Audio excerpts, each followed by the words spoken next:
Submit to the High Council this week here on World Class Bullshitters. I'm your host, Jeff Hicks, and with me tonight is the man. He is a 26-year comic artist veteran. You know him, you'll love him. He's your favorite uncle, Ethan Van Sciver, ComicArtistProSecrets.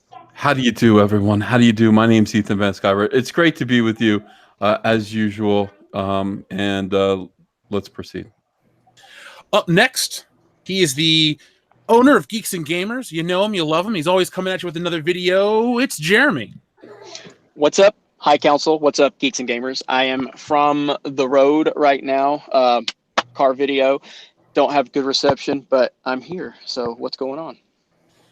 And finally, our guest for the evening. He's usually requested all the time, but we finally got him. It's late where he is, but Mauler, welcome to the High Council. Yeah, this is good start, High Council, right? Because I have hung out with you guys before in ways, shapes, and forms, but not actually here. So it's good to be here. How do you do? It's Mauler. Yes! Mauler on the High Council tonight. Awesome. Welcome, Mauler. It's a pleasure. I don't think I've met you before. Maybe I did briefly, but it's great to have you on the show. Thank you. Yeah, nice to meet you too, man. I've heard a lot and seen bits and bobs here and there on all this channel. So yeah, it's good to be here. Right on. The chat's going nuts over Mauler. Love it. Thank you. The long man. All right. So before the show starts, I have an announcement to make. It's a serious announcement. I am no longer going to be part of the weekly High Council. This is a decision that I've spoke with Jeff and Ethan about, and it really comes down to the fact that I've had some new developments with Geeks+Gamers and Sports Wars, which is my sports network, and my workload is about to double, and I cannot commit to a weekly time slot. I don't have any weekly time slots for anything with Geeks+Gamers because I kind of just wing everything, but with the upcoming NFL season and the opportunities that Sports Wars has now that we have a retired NFL player on staff, I'm just not going to have the availability. That doesn't mean I won't be here when I can, but I don't want to slow the show down by not being here every other week or whatever. Just like this week, I'm in Arizona right now, heading to San Diego for Comic-Con. And so moving forward, I cannot be here on a consistent basis. So I am stepping aside. Yeah. Yeah, everyone's saying no in the chat. No. Yeah, we're going to miss you, Jeremy. Now, Ethan, what are we going to do? I don't know. I don't know how we'll carry on without Jeremy. I've been thinking about this. These guys have not been happy with me, and I mean that like in a friendship way because they're both supportive of everything I'm doing, and I was we're not that supportive of what you're doing. I mean, not at all. I am only on this High Council because you guys invited me on, and I appreciate that. And I give a huge part of the growth of Geeks+Gamers credit to you guys allowing me to be here. And, you know, I don't know if a lot of people understand how many moving parts I have to Geeks+Gamers. You know, I have almost 30, 40 people on my team. I've got so many things behind the scenes that I work on. And my life is getting to a point where I can almost not keep my sanity with so much going on. And I've bitten off more than I can chew, which is not easy for me to admit. But it's getting to the point where I have to start dialing some aspects of the craziness I have going on if I'm going to be successful in the things that I've built. And like I said, with the new opportunities facing me, it's the only choice I could have. And I'm obviously sad about it. And we've had such a good run here, and it's going to be fine. I mean, it's you guys make the show. I'm kind of like, I'm here for, you know, to do a rant or whatever, but this is going to be fine without me. Well, there will be a show. We'll make more announcements in the, I guess next week. We'll have everything worked out, Ethan. What do you think? There's got to be a morning after, you know. There's the King of the Hill where they karaoke that song. I just watched this great episode. All right, Jeremy. Look, yeah. We're sad to see Jeremy go. We're sad. Jeremy's going to change his channel a little bit of content adjustment, and that's cool, man. We wish you the most. Well, hang on now. So it's not changing that channel because I have another. The Sports Wars channel has its own, so I'm not going to be incorporating that into the main channel for Geeks+Gamers.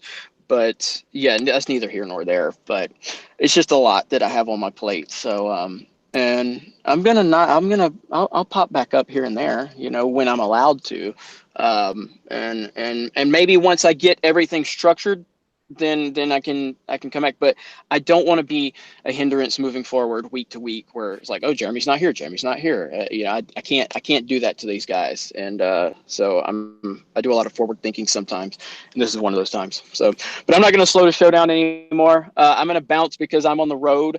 I'm looking at cactuses right now in Arizona, which is kind of cool. Well, why don't you go sit on one? So, well, for leaving us high and dry. We love you, Jeremy, and I'm taking pictures of those dead frogs in my pool now, and I'm sending them to you.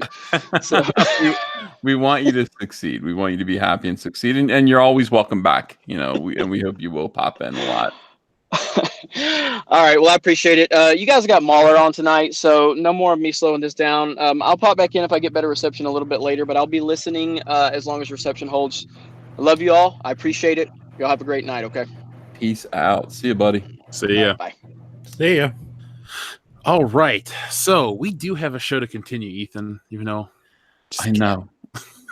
I'm so sorry. I can't keep a straight face. He announces this the same episode, I guess. Coincidence? Yeah, Mauler. He can't take it. He hates me. I knew it.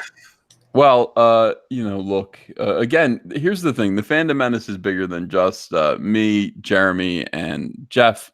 Obviously. It's much bigger, and there's so many rising stars. There's so many voices that are just getting to be more important and more influential. And Jeremy is going to go do something else. He's going to go do his own thing, which kind of, begs the question, who's going to become the third? Who's going to become the new third?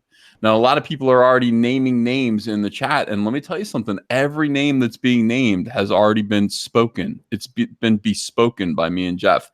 Who is going to be the new third? And then, of course, we'll always have rotating people in and out of here because, there are too many interesting people. So that is something that we will consider all this week, and then we're going to make an invitation. We're actually going to make an invitation to somebody, one of these bigger YouTubers, somebody you already know and love, and we will invite at least one new person to come in and replace Jeremy, who was a loss beyond measure and compare. So it's not going to be that guy. It's not going to be that guy either. Oh no! No, Not Jabba the Cuck. You're wrong. Nope. Wait, it's not going to be PewDiePie? I thought PewDiePie was just like in the bag, dude. What you said was guaranteed. He's just got to answer our calls first. Yeah, I would love that. I would absolutely love that. But we got a show to do. It is Tuesday night, and as usual, all kinds of stupidity is happening in the news, isn't there? Oh my God! Every day I wake up and I just laugh, and I make YouTube videos about it because we'll cry. Yeah. I just want to talk about one thing in particular. Then lead us off. Okay, I will, and thank you for the invitation. Oh, not this one. Here it is. Let's see. I was already reading this from the Daily Mail.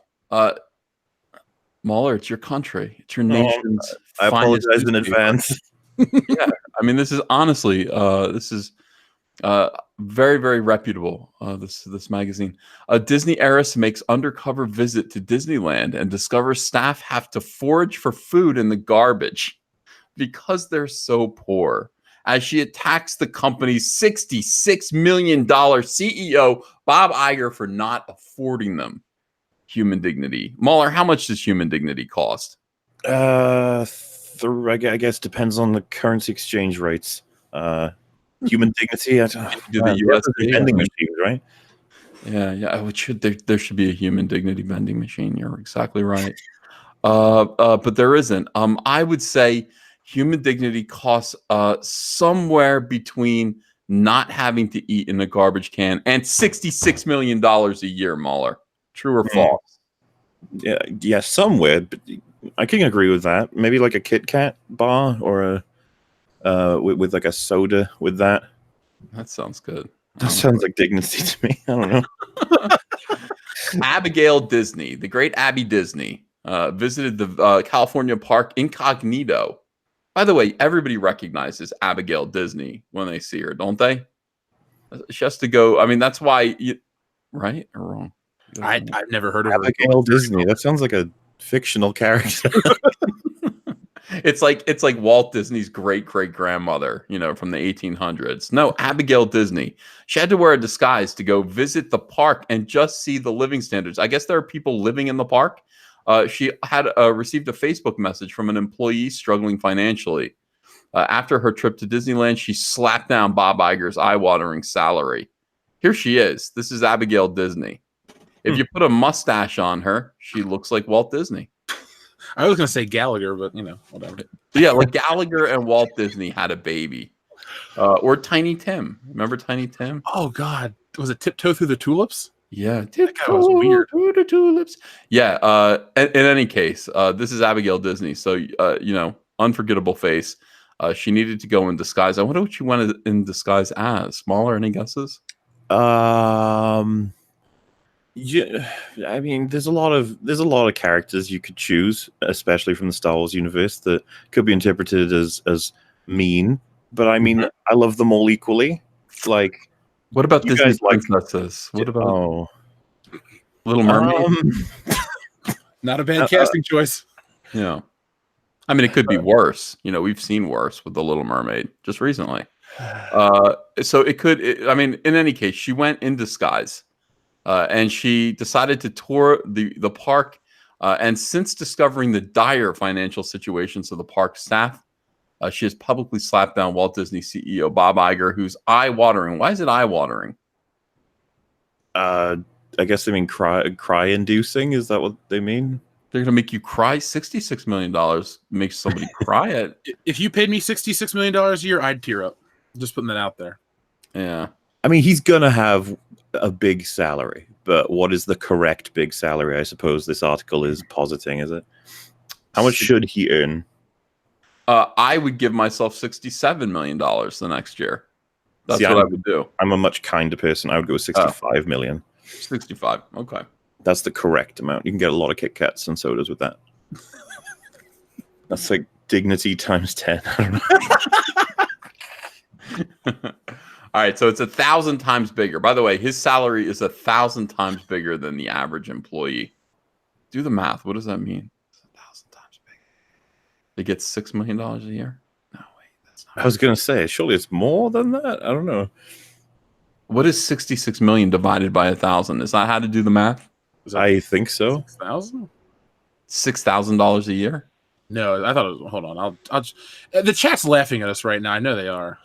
It's either 6,000 or 60,000 or 600. Oh, 66,000. Yeah, 66 grand. That's a lot. Well, does that make? Yeah, that's not a lot.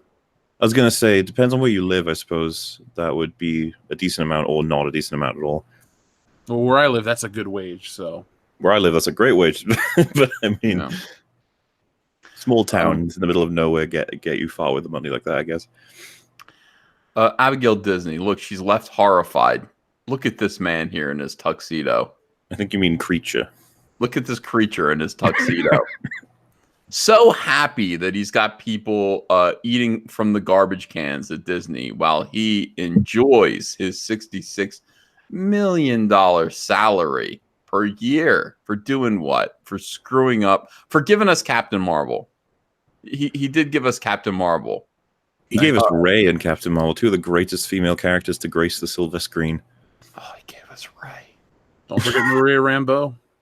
He gave us Maria Rambeau, who is soon to be the new James Bond. And the three of them can make a crossover movie. It's going to be great. There's a conspiracy happening here, and I'm tired of it. It's the whale in the room. It's the blue-haired land whale in the room, and I'm going to talk about it right now. Thanks for bringing it up, Jeff. I didn't have the courage to mention it myself until you mentioned it. It's a conspiracy. Solo, a Soy Wars story. There's a character in that movie called L337. By the way, this is like the 7 degrees of SJW scumbag. All right, that's what this is. I'm going to preface it with this. Character name L337. Now, the actress, the weirdo actress, who, by the way, on the DVD of Solo, talked about drinking champagne out of the toilet when she found out that she was cast as L337. That's what she did for Celebration. She is also a screenwriter. Now, she was given the script for 007. She was given the script for 007, the new 007 movie. And what she did was she had to punch it up. And how did she punch it up? She took Maria Rambeau from the hideous and horrible Captain Marvel movie with Brie Larson, and she decided to write her in as a little joke there. It's funny. It's funny now. James Bond, 007. James Bond retires and is replaced 007 with another black female character.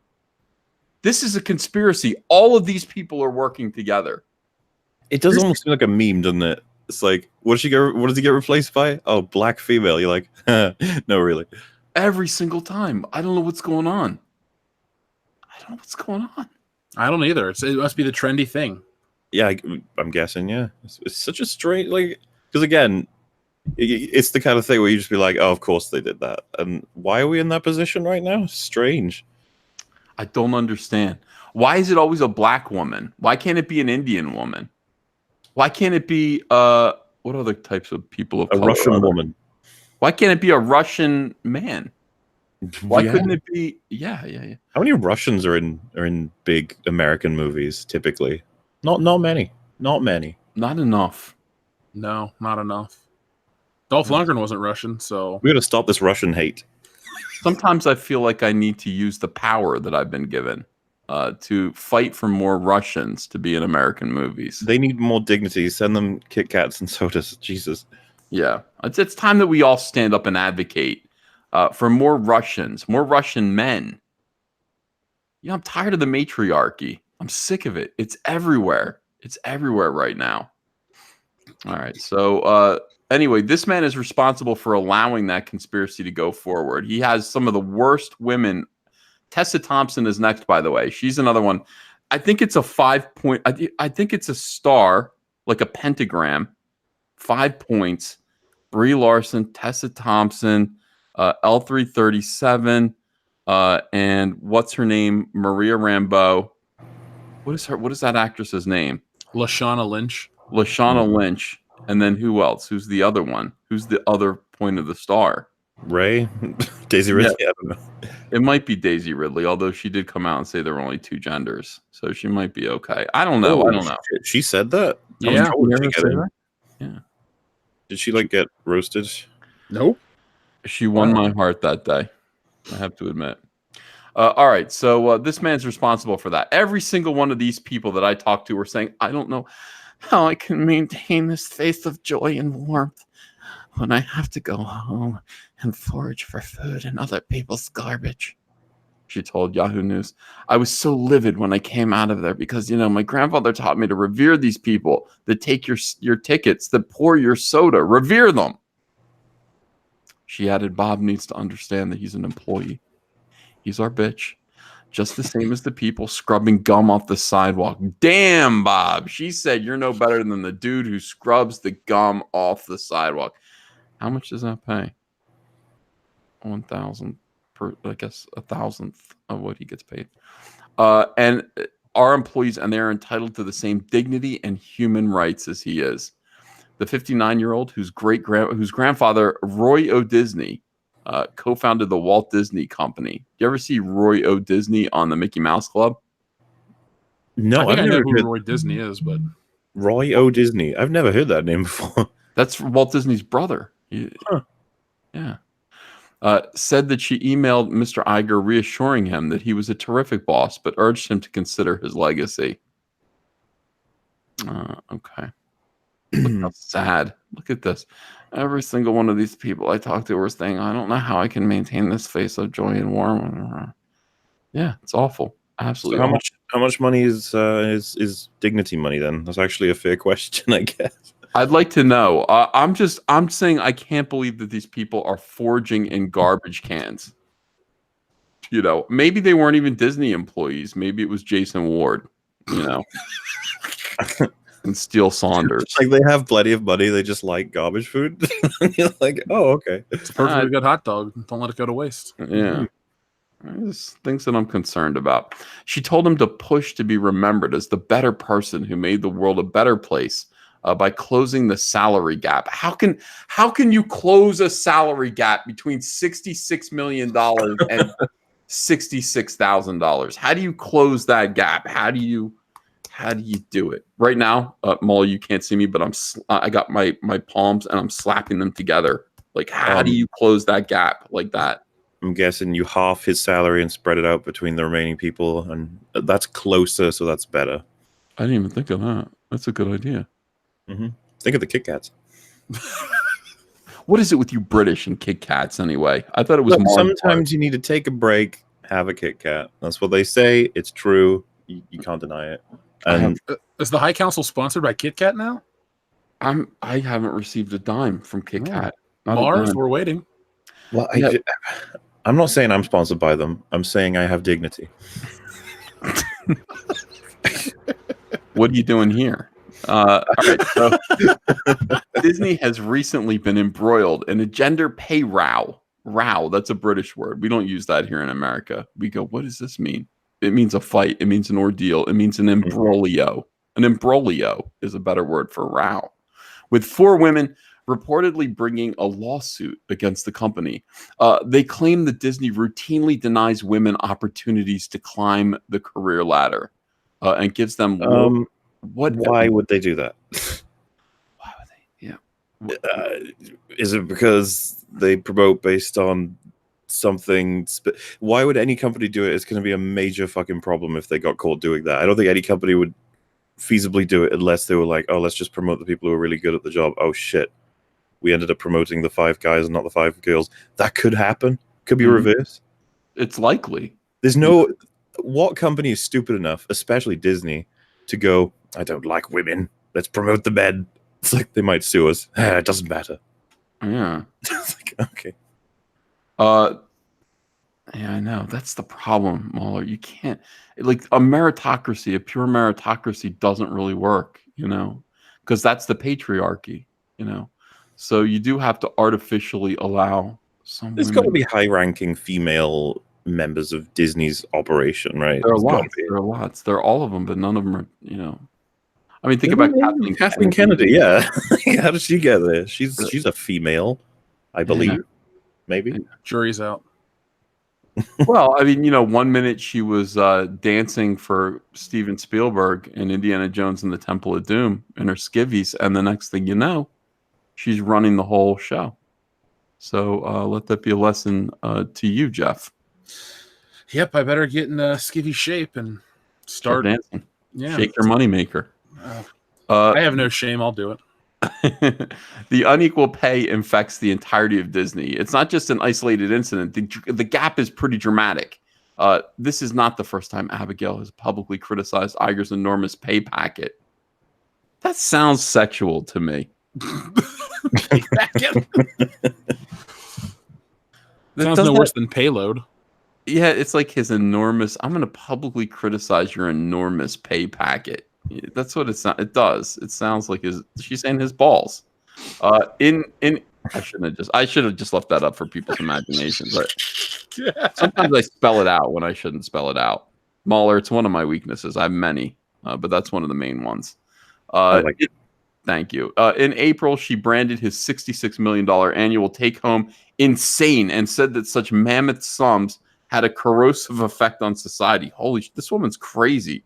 Although Abigail is the heiress to the Disney fortune and says she has accrued more money than she will ever spend, she does not have any involvement of the daily running of the company. Her father, Roy E. Disney, was worth an estimated $1.2 billion before he died in 2009. That's wonderful. Well, then, I guess when she takes over, we're going to get some spreading of funds to every single person in Disney. I certainly do hope so. These rich people who walk around, like, this is a woman that's a multi-billionaire, and she's walking around Disney parks. And I'm telling you this right now. There are no employees that are eating out of garbage cans at Disney. I don't believe that. I have trouble believing it. I mean, are they suggesting that their money is entirely spent on their shelter and travel, and then like to the last buck? It's like, really? They may be hiring complete degenerates that eat out of garbage cans anyway. You know, it's just uncontrollably. But I don't think that this is going on. I don't think it's the Great Depression. That's the thing about billionaires. I think they look around and see the rest of the world, like normal middle class, just society is suffering in angst at all times. It's like an incredible weight of guilt. But here's a good way to kind of relieve it if you want to. Why don't you just give people money if you want to? I don't, you know, you walk around and you have, you know how long it would take me to spend $1 billion? Not long. Not long. Think of the Kit Kats. Yeah. What about the soda? Oh no! You could buy a few silos, You would have diabetes in a week, Mauler. and you know what? It would have been bought and paid for, so it's fine. Yeah. What would I do with $1 billion? What would you do with $1 billion besides Kit Kats? I probably would want to spread it around to all good friends and family and stuff, and then maybe buy some kind of nice thing for myself. Included, there would be Kit Kats, as you've just pointed out, but you know, there are other things in life that work. But ultimately, would you really want to stop the garbage eating life, even if you did have money? I mean, they're probably used to it by now. Maybe they like it. Did they express that this was a problem, or this is a hobby? Does she know? No, that's unclear. You know what I would do if I had $1 billion? I would buy my family members. I would buy them each sensible homes. And the fact that like I bought them sensible homes and budget compact cars would make them hate me even more than if I hadn't bought them anything at all. Because that's the thing. Like I'd be like, I'm buying you a house, and here it is, and it's just, you know, it's just a regular house, you know. And they'd be like, well, you have billions of dollars. You could have bought me a nicer house. And I'd be like, enjoy. You know, buy him like a Hyundai. Yeah. You could have bought me a Lamborghini with no problem at all. Yeah. Like that would make them, like that would make people like even more furious if you just kind of like, it's better to go not at all than just like half-heartedly, like halfway. Here's a nice little house. Here's a budget house in Sedona, you know. I always had a plan. Like if I ever won the lottery, I had a story I'd tell my family, because I would up and disappear. If somebody gave me $1 billion, I would just leave. I always said, "Oh, I would. I got a job at Disney as an animator, and I moved to California. That way, no one would ever wonder where I went." But if I had $1 billion, I would just up and leave. I would honestly probably do YouTube still because it's fun. But yeah, that'd probably be all I do. I'm just like, I'm gonna make podcasted about how movies suck. Yeah. Unless I could buy like a movie studio for I wouldn't waste that kind of money. But we could, if we all had $1 billion money, though. Yeah, we could. We could make our movie studio. It'd be great. Yeah, we could remake The Last Jedi for real. Like Rian Johnson would be like, "Ha, there are people who are trying to make those incels, those man babies are trying to make The Last Jedi." Unironically, if we could buy the rights, I would just literally just have a storyline immediately where it was just a dream, a horrible nightmare for Luke. He wakes up sweating, sort of thing. It's the easiest way to do it. I would hire everybody. I'd hire Harrison Ford. He'd say, "I don't want to play Han Solo again." I was like, "Last time you got paid $65 million, I'm going to pay you like $150 million to play Han Solo, or I'm going to lock you in my basement." just you go, just like, "Come on, dude, we got to fix this." And he's like, "What do you mean?" He's like, you know what I mean. We have to fix this." We do. And so, you know, I would do all that. Yeah, I think that would be good. I think that'd be a good use of the $1 billion, just to shut Rian Johnson up. Just to insult Rian Johnson. We're remaking your movie. No, we are. We have $1 billion. Screw you. Oh, that'd be great. I would have a character called Rian Johnson in the world, and everyone like, I don't know what I'd do, but yeah, he'd be there. He'd be like a really weird alien that annoys everybody. Just like the real guy. Kind of. I mean, do we know he's not an alien? Has that been proven? I don't think so. His head's oddly round, so anything's possible. Yeah. I don't know. Anyway, that's what I think. I think it's interesting that reportedly people are eating out of garbage cans. Employees are suffering. And in the meantime, we've got these shills. We've got the Lucasfilm, Star Wars, Disney shills, the garbage tier shill media that is basically just walking around and enjoying Disney. How can you trust these people? How can you trust these same scumbags who sit there and tell you that everything is wonderful with Star Wars, everything is wonderful with Disney, and then before you know it, they're posting photographs of themselves at the Disney park, on opening day, receiving goodies, receiving treats. You can't trust these people. All they care about is their access. They care about their access to Disney, so they'll say whatever they want. As soon as you see someone taking a picture of themselves, John Campea, on opening day in front of the Millennium Falcon, I mean, stop listening to them. Garbage. I mean, if you still listen to him at this point, reevaluate who you listen to, because I mean, everything that guy says is full of shit. Remember when you were cousin lovers if you didn't like The Last Jedi? Yes. Like, if that doesn't alert you to the kind of person he is, I don't think anything will at this point. Was he, like, good at one point? Was he, like, respected at one point? Or was he always terrible? Because I wonder what Well, I just know that a lot of these, like, internet reviewers were always kind of like, some of them were good. I don't remember him ever being anything besides kind of like a mouthpiece for whatever the company would want. He claims to not be, but he's, for far back as I can remember, he's always been like this. Ethan, do you remember anything differently about John Campea? No, I just I never knew who John Campea was until Jeremy brought him up. Like John Campea was like Jeremy's arch enemy.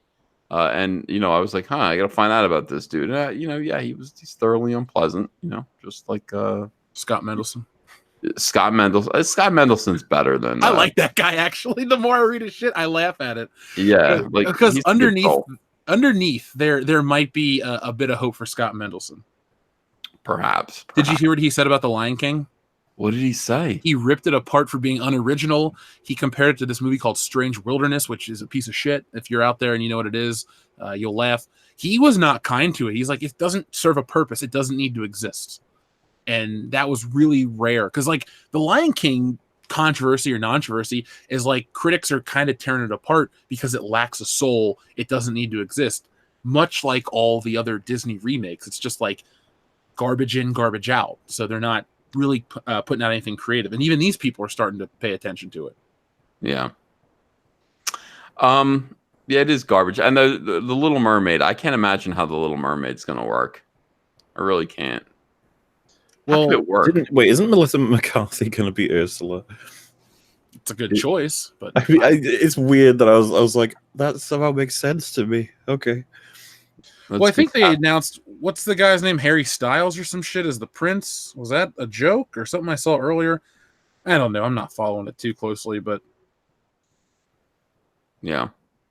I want to ask Mauler about what the hell's going on in France. Now, you're closer to France than we are, obviously. Can you explain this? Yeah, I don't tend to keep an eye on France. We don't really care. Why aren't you keeping an eye on them? They get getting into trouble. What is this? They're grown up now. We've let them, do their own thing. We're not looking after them anymore. These guys saw the first Spider-Man movie and decided that a little Green Goblin hoverboard probably had good military applications. Video shows a French soldier flying 100 feet in the air with a rifle on a hoverboard over a parade. Okay.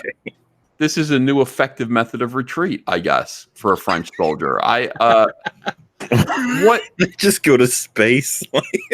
Just fly away. Now, wouldn't this make him easier to shoot? There's very little cover. There's very little cover in midair. This makes you like a duck. France. Like a harsh gust of wind might defeat this man. I don't know. Yeah, pretty much. I got a shotgun and I'm just flinging pellets into the air. I know I'm going to hit you. You're going to fall down, and I'm going to send my dog to retrieve you. Pretty sure a milkshake could defeat him, actually. Carefully aimed.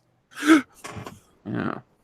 So we got French soldiers with hoverboards now. This is an awful idea. It's something that might seem cool in a video game, but it's really, really dumb, I think. And let me watch this video. Let me see how this looks.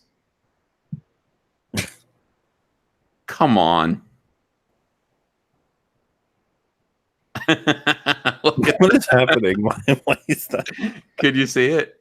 Yeah. Oh, yeah, I know. I just what is he? Look, he's like, has an AR. Was it an AR-33? you know, they have unmanned drones. You know, at this point, unmanned drones have good military application. I think this still counts as an unmanned drone. It's a Frenchman on a. Is that rude? Is that rude? No. I don't want to make French jokes. We might have French people in the audience, you know. All right, so here's a longer video clip if you want to chuckle. I don't know what's going on. The whole world seems weird to me right now. I don't get it. I don't know why anyone would think this is a good idea. You know. All right, I'll just leave it there. You guys think about it tonight. Pray about it. You know, ask your God. It's the future. We're all going to be doing that in the future. We live in the bad future timeline. I'm just putting that out there. Yeah, I don't think any disagreements with you on that one. Like, out of all the timelines, like, damn, we rolled a bad dice on this one. Yeah. So we got some super chats to read, and by some I mean a lot. But we're going to read some, and then we're going to get back to the show. So first up, Echo Base Network says Jeremy should have Ivan do an Indiana Jones themed overhead map view for Jeremy's trip across the country, just like in the movies. LOL. Well, I agree with that one. What do you guys think? I don't know. I mean, now you just made me remember that Jeremy left us. Hashtag never forget. I felt like I'd moved on, you know, but we were getting there, man. Then you just opened the wound again. Blame Echo Base Network.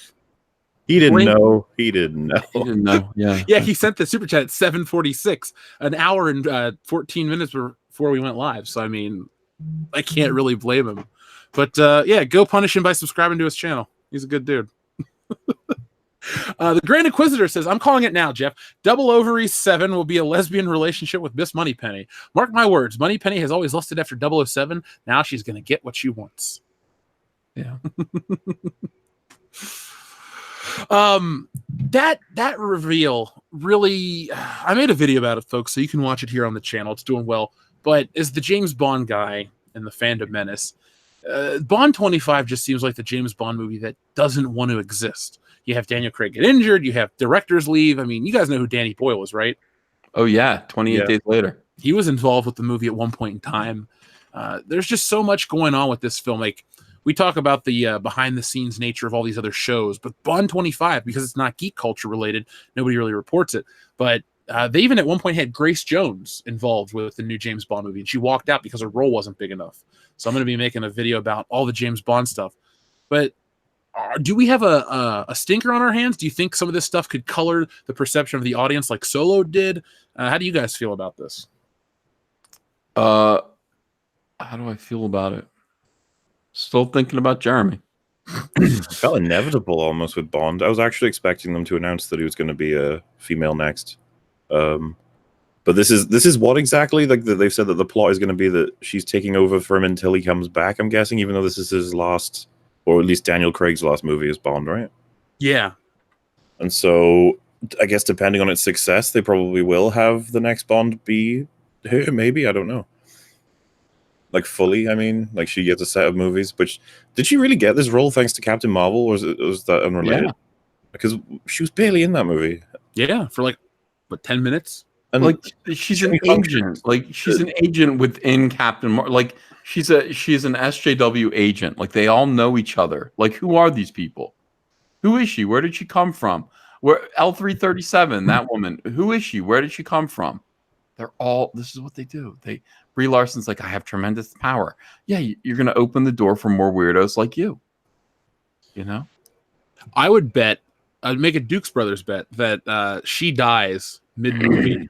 And Daniel Craig or James Bond takes back his 007 moniker.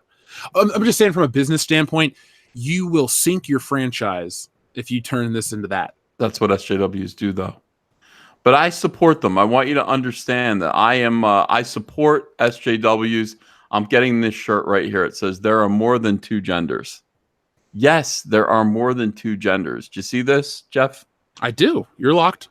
You see my shirt? Mm-hmm. Beautiful. Select fit type, men or women. Oh, that's weird. That's irony. It's an oppressive sight, I would say. Yeah, Amazon's the worst. Yeah. Logan Michael Anti-Funko Pop sent in 2 super chats. He says, can't wait for NECA San Diego Comic-Con reveals. Did you see the new Legends Jean Grey? Yes, I did. Also, GameStop has the NECA Freddy glove on sale for $20 on clearance. Well, Logan Michael, my GameStop was completely cleared out of everything. I was late to the party, so I got one thing for $20. I'm kind of regretting it. But San Diego Comic-Con. Ethan, any Comic-Con memories? Yes. Comic-Con, San Diego Comic-Con, I brought my friend, and we were invited to Jim Lee's party. This was in the 90s. Jim Lee had an enormous hotel room, like just an enormous presidential suite. And there was a hot tub in it, but it wasn't full of water. And we started drinking. We were in our early 20s. And my friend, we got in because we had friends who worked for Wildstorm, for Image. So we're in this party. I'm trying to play it cool. Somebody comes up to me and goes, you got to go get your friend, And I'm like, why? He's like, dude. So I come downstairs and he's in the hot tub and there's no water in the hot tub and everyone's throwing M&Ms at him and he's saying, I'm a fish. I'm a fish. And they threw us out. That's all. That's the only memory I really have of San Diego Comic-Con. I don't know. It's not a great memory, but it's what came to mind, Jeff. Well, that's a unique EVS story that no one else is going to be able to mimic. So that's what people want on the High Council. Yeah. Let's see. Logan Michael Anti-Funko Pops also said, last week I saw The Art of Self-Defense and it was really good. There was a dick in it though. 7.5 out of 10. #PopGay. I haven't even heard of this film. So, excuse me. Sir Ruin of House Roundhead says, for those that are of Game of Thrones fans, I met the actors that play Gilly, Jaime, Bronn, and Syrio this past weekend at Con of Thrones. Cool. Yeah. And Sir Ruin House of Roundhead also says, all the actors I met at Con of Thrones were very nice. The Jaime actor defended Dan and Dave. He probably wants to be in their Star Wars trilogy. I think money matters more to him than good writing. I mean, he's already said publicly that he would talk to them about his criticisms of his character. Like he had criticisms of their writing and that they would ignore him. So we already know that, that he didn't think what they were doing with his character was, consistent with what he thought Jaime was. And Jaime was fucking ruined in the last season. So I don't even know that anyone likes what they did with Jaime outside of people who say it makes sense to 180 a character because of addiction or something. That was like the only take that tries to justify it. Well, you'll know Game of Thrones better than me because I've never watched a single episode. Don't at this point. I stopped watching the last 2 seasons because it was totally taken over by SJWs. Towards the last 2 seasons, I was like, enough. I get it, girl power. I get it. All men in this movie are either idiots or evil or, they don't have penises anymore. I got it. I understand. And then I just stopped watching it. You know what? The world started to make sense again. We have 2,023 people watching right now. Do me a favor. Could you do me a favor? Would you hit the thumbs up button for our friend Jeff at World Class? If you're enjoying the show, if you've had one little chuckle at least, hit that thumbs up button for Jeff. Oh God, everyone's going to give a thumbs up then. I hope so. Even people are laughing. Yeah. Let's see. Where are we at? Thunder Robot says, I predict instead of making Galaxy's Edge OG Star Wars, Disney is going to fix it by putting a new land in Episode 9. Yeah. Have you heard that Red Letter Media's theory is that they're going to be doing a time thing? They're going to undo everything with a time jump. I was actually going to, talk about that, but I haven't had a chance to watch the video, so tell the listeners. Oh, well, I mean, it's not too complicated. They have a couple of theories running here and there about, like, stuff from the trailers, and, like, for example, they think that the, that shot where it's, like, a bunch of black trees in a background that looks kind of red on a planet where, like, I don't know, Kylo's like stabbing somebody with the hilt of his blade. They were like, that could be Endor after the Death Star piece had crashed into the planet and like wiped out the environment, sort of thing. And they were starting to get really like explore crazy ideas. Like Sidious was near death, and he like created a cult of evil Ewoks just because why not? And yeah, and he said like he had a couple of things to support it, Mike, but he was basically going with the idea that as almost a response to how everything has gone, that there's a chance they might have a climactic battle, and it takes place like 3/4 into the movie or whatever, and then we get this big wipe, like Rey manages to do something to do with time travel, and she goes back before any of this shit happens, and we're essentially told that nothing got ruined, I think, or something like that being the idea. And I don't know, I think that's too hopeful. Like, of course we want something like that, but I don't think that's gonna happen. It'd be great if it did, though. I would laugh my ass off at the cinema, honestly. The one thing I was trying to predict about episode 9 was I was like, I can't wait to talk about all the retcons, because from the trailer alone, right, repairing the mask, it's like, okay, you couldn't be more blatant with how JJ is like, yeah, so Ryan's work, we're gonna try and undo a lot of that, and if they undo everything, I'll be like, wow, there's nothing more blatant than that. Like, at least I guess JJ agrees that even he couldn't stand The Last Jedi. I might have to watch The Last Jedi right before we go see episode 9 just to see if there's how many retcons there are. Because I'm going to do the same, man. It's going to be horrible. It is going to be horrible because we watched it together once, right? On the High Council. Yeah, Jeff, it was your idea. It was. Well, it was your idea to get me to buy the Blu-ray, so I have that. That was business. That was business. That was business. It was a good move. No, we watched it. I thought I was done. I was somewhere where it was on TV, and I just looked away. But I will sit through that movie one more time, just for the audience's sake. Why? What? No. No? You're not going to join me? Jeff, I'll do it if you want me to, but we did this already, and I was grouchy. I was really angry. Like, everything was wrong in my world for like 4 days after that. I was yelling in my videos. I was like, yeah, all my videos were like, mad. I can't do that. I'll do it if you want.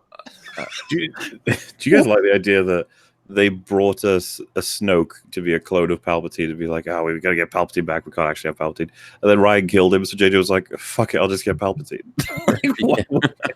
Who cares about pretense anymore? It'll just be Palpatine.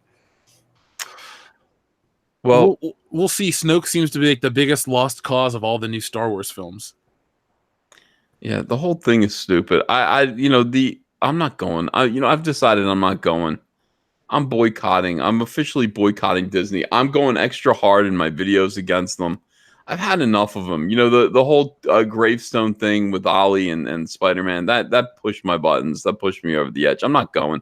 And I'm not buying any of this stuff either. And I really enjoy buying Disney Star Wars garbage. I enjoy reviewing it and then slamming it into my garbage can and then kicking it down into my garbage can.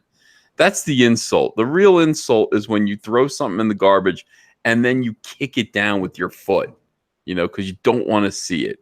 You want to break it down into its component parts so it doesn't even take up too much room. That's what me and Disney used to have together. We don't have it anymore. What is Disney up to with The Lion King, though? What do you mean? What are they up to? Yeah. Well, let me just show you what I'm reading right now, and you guys let me know what you think about this, okay? Because as it turns out, Lion King is fascistic and white supremacist, according to the Washington Post. I thought that like all the cast were black or whatever. Was that a thing about Except it? Seth Rogen. Oh, well, yeah, okay. Does he dominate the film? Does he like? I mean, Timon and Pumbaa were only a small part of the picture, but I could be wrong. It's a reimagining. Maybe they kill Scar and they're the king at the end. Hakuna Matata is the new OK symbol, I think. That's what we need to get out there. Hakuna Matata is now white supremacist. Well, it was bound to happen. One of the woke writers at the Washington Post found something political to nitpick about Disney's remake of The Lion King. Rather than let everyone enjoy one of childhood's great classics, Dan Hassler-Forrest tried to burst the bubble, pointing out how it's a fascistic story that incorporates the white supremacist worldview. He continued, saying that Lion King offers us a seductive worldview in which absolute power goes unquestioned, and where the weak and vulnerable are fundamentally inferior. In the budding socialist all-inclusive society that our author seems to want so bad, the fact that Simba or Mufasa have any authority is a no-go. Forget the fact that their peaceful stewardship of Pride Rock is the only thing that keeps the hyenas at bay. Never mind, that's where the real propaganda lies, in seeing Simba and Mufasa's benevolent rule as a good thing. It's just a mirror to our own racist and classist society. He wrote, with the lions standing in for the ruling class and the good herbivores embodying society's decent law-abiding citizens. Okay. The hyenas transparently represent the black, brown, and disabled bodies that are forcibly excluded from this fascist society. Holy shit, who's the racist again? Amazing. But yeah, that's right. The Lion King, which takes place in Africa with only animal characters, is specifically depicting a white supremacist society. The author added, by using predator-prey relationships to allegorize human power, the film almost inevitably incorporates the white supremacist worldview, one in which some groups of people are inherently superior to others. And if you think that's far-fetched, well, imagine Pride Rock to be a pretty clear metaphor for the very bastion of fascism itself, Trump Tower. Okay. This is for real. Doubling down on Disney's historical obsession with patriarchal monarchies, it places the audience's point of view squarely with the autocratic lions. His Pride Rock literally looks down on all of society's weaker groups. A kind of Trump Tower of the African savannah. Okay. Now I have the option to read more, but I'm not going to take that option. I'm going to opt out. Do you reckon that they just do this on purpose now, or do they actually believe this? Like, it's always tough to figure it out. No, I don't know. You know what it is? Here's what I honestly think. I think these people really want to express their penisless rage at the election over and over and over again. And I'm sure you experienced this in the UK too with Brexit. But they really want to express their penisless rage, and they don't have enough opportunities in the day to do it. Just naturally, organically, opportunities to call Trump Tower fascistic don't come about. You have to actually look for them and invent them, Mauler. You know, it's just interesting to know that Lion King is all about Trump. Like, I didn't know this whole time. When I was a kid, I just figured it was like a story, about not Trump. But damn. Yeah, you know what now? So I went to go eat at Chicky and Pete's, which is kind of like a little seafood bar kind of restaurant kind of thing out here. It's a chain in Philly and in New Jersey. And I went there to eat, and I was wearing, I thought I was really clever. I got a shirt. It was a lion. It had a lion on it in gold. Okay. And I got it from True Religion. I thought I looked cool. But what happened was the waitress came up to me and said, "Oh, you went to see The Lion King on Broadway." And I felt like Nathan Lane. I said, "No, I didn't." And she said, "That's not The Lion King. It looks like The Lion King on Broadway." And I said, "No, it isn't. But I am the fucking Lion King." Like that to her. And my wife was right there when I said it. She's like, "Whoa, Ethan, settle down." And then she brought of course a white guy would say that, considering the film. Makes sense. White Pride Rock.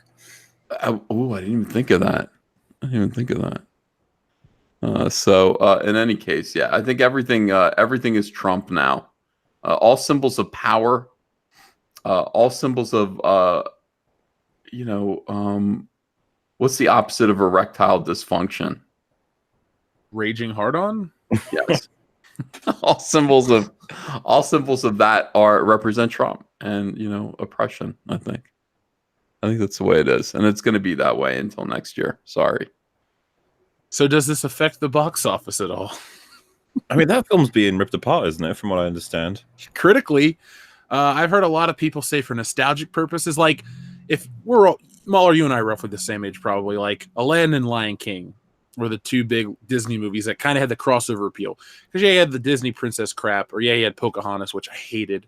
But those two seemed to kind of just work for everybody. And Aladdin made a bunch of money. So I don't know if the nostalgia is going to play a bigger role or bad reviews and this white stuff. I honestly think nostalgia might actually damage it this time around, because like you look at those comparisons, like people remember that movie very like in their hearts, and then you see these like animatedless, faceless sort of creatures walking around trying to portray the same film, and you're just sitting there like, I don't remember it this way. Like I remember it being a lot more lively and fun and colorful.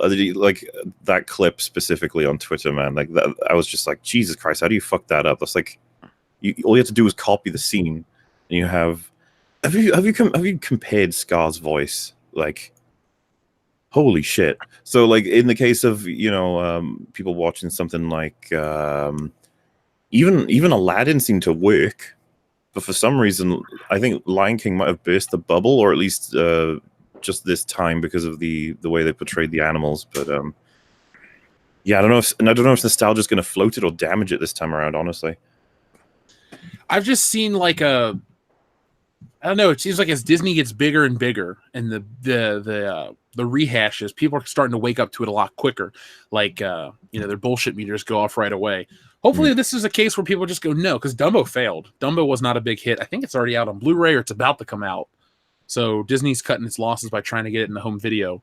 And surprisingly, Avengers comes out in like 3 weeks on video. So we're seeing even quicker turnaround times to where maybe people will just skip theaters in general, buy a Blu-ray. Who knows? Yeah, I mean, maybe. I'm not even against it. Give me my movies that I want quicker. I am, but I also do like the group experience. Like when we were on EFAP, I brought up Ant-Man and the Wasp.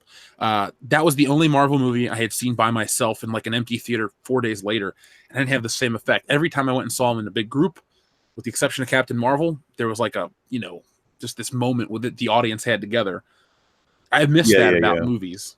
I wouldn't say, I don't want the theater experience to go away, but oftentimes if I love a movie in the theater, I'm immediately like, oh man, how long until it's out on Blu-ray? Like, I want it in my house. I want to be able to see it again.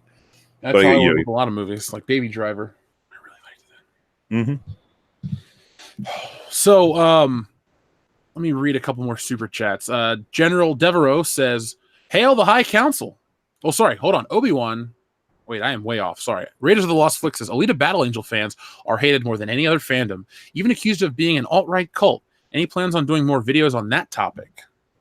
I assume that was meant for Jeremy, because Jeremy kind of was the Alita guy. I haven't seen the film. Mauler, have you seen it? Which film, sorry? Alita Battle Angel? Oh, no, I still haven't, but it is out now, right? Or I think it is. I need to see it, because Wolf was upset with it to a degree.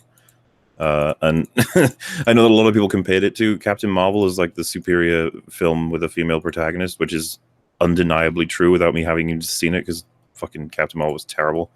But yeah, I wouldn't. I think that I think, as far as I'm aware, it's considered to be pretty good. But I don't know anything about it or the source material.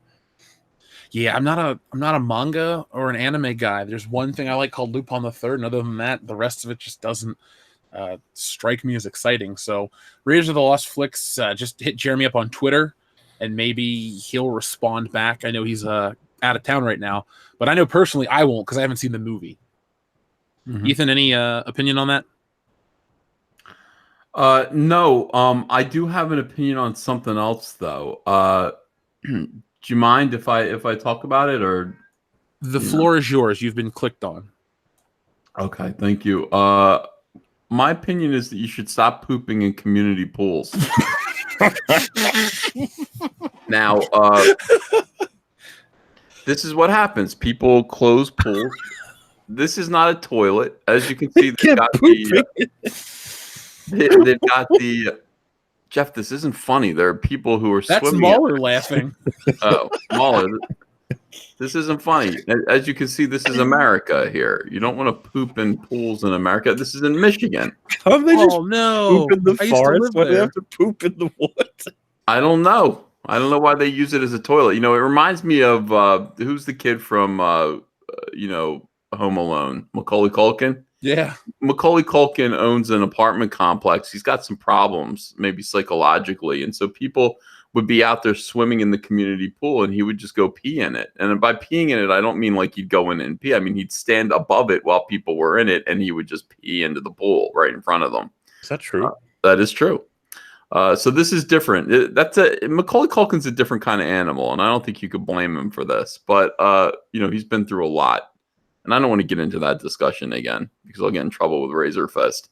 But look, Buckingham Recreational Facilities Association has a public service announcement for its visitors. Stop pooping in its pool.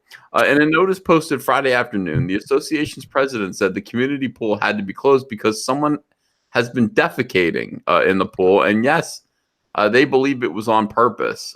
Due to frequency over the past week, we believe this is intentional. So it's not just once or twice. I mean, this guy has been, poops. Yeah, he's been launching brown sharks into the pool multiple times, and it's got to be frustrating. You want to catch this guy, and you'd think you'd be able to catch him, but they're not catching him. The neighborhood pool is in Macomb Township. Okay. In response to the repeated offense, the board's president said they're reviewing attendance logs. Get it? Attendance logs. Oh my God, are we 8? And recorded videos. Rest assured, we are following published guidelines to restore the pool to a safe and sanitary condition. Serial pooping problems have plagued Michigan communities in the past. In 2014, the Ypsilanti Police Department made contact with an individual who had been pooping on public park slides. That is the worst, dude. I want to know more about that. Does he poop while going down the slide, or does he? Oh no! Or does he send the poop down the slide? Like which one? All right. To lock down any chance of more feces showing up in the pool, the Buckingham Recreational Group said it has hired a second pool attendant who will oversee duties at duties. He's gonna oversee duties.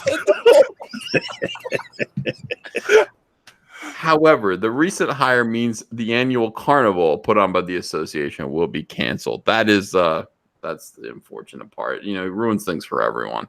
Just ruins things. So, you said you and Razorfist had a conversation about Macaulay Culkin? No. I did. It's related to a disagreement he and I have. I was just gonna do a cheap plug, folks. Razorfist is gonna be on the podcast this Thursday night, so be here at 8:30 p.m. Eastern Standard Time on Thursday, and he's gonna be talking about James Bond with us. He's very passionate about the topic. I'm sure he's excited about the new changes. He's literally shaking and stirred. Awesome. That was barred from somebody else, by the way. Salad King says, "Praise the dawn. May he bless our gatherings together." Praise the dawn, dude. He's I'm hoping that he gets his own movie in the MCU where he can protect people from Captain Marvel. That's my hope. Well, did you hear about Thor 4? That's the next. That's been at least confirmed. Yeah. If he's gonna be in the next Guardians and Thor 4. Like, man, I wonder what they're going to do with Thor, He's going to have a really long story in the MCU as a whole. Well, I feel like he's the only actor that wants to still play the character. So he's just like, hey, I'll do it. I don't care. So he's really grown on me over the course of his portrayal of Thor, so I'm happy about that, really. Yeah, I've always liked the first Thor movie, and I've gone back to watch it, and I understand it's not perfect by any means, but I've always liked him. I've never once thought, man, somebody else should play Thor. I'm very happy that Chris Hemsworth. He's part of what made Ghostbusters 2016 have an inkling of like, seems like there's some passion here. Maybe seems like he's trying to make something happen. Still, kind of, if it's, the whole film's awful, but the idea that it's like, oh, look at Chris, he's trying to be funny. Poor guy. I was at a friend's house, and they're like, hey, I got to go upstairs for a second. Here's the remote. Turn on whatever you want. And they turned on the TV, and Ghostbusters 2016 was on, and that was the most I had seen of that movie in a while. It doesn't work. Sony. No. I mean, it's gonna be so weird when we get that third one if they're going through with that. I think they are, because Paul Rudd was cast. Yeah, I guess it's who knows? Give it 2 years or whatever, and we'll get Ghostbusters 3 or Ghostbusters and then a subtitle like Reignition or something. Oh God, like Charlie's Angels Reloaded. Jesus Christ, have you seen that trailer? No, but I've seen Charlie's Angels Reloaded in theaters. So that was terrible. Have you seen the logo, by the way, for the new movie? It's like a vagina. Is it really? Hold on, let me look that up, because I believe you. I think the audience wants to see that. So let's see. That's Call of Duty. Charlie's Angels. Yeah, this is an odd thing to kind of reboot. Okay, so is that? Yeah, that's it. Shit, it's 2019. I was gonna, and this is the thing. You might be like, are you looking into it to see a vagina there? I'd be like, well, the thing is, what the hell does that logo have to do with Charlie's Angels at all? And then it's like a T, and then you're like, oh wait, if you actually look at it as, oh, is that what it is? Oh, Well, here we can let the audience decide if it's a thinly veiled vagina. So here we go. In 3, 2, 1, there. It kind of could be. oh yeah. If you can get like a full shot of it, if you Charlie's Angels 2019 logo, if you search that in Google, the second result is like a clean sort of thing of it. My question would be to anyone: if it's not that, what are they going for? It's the most like.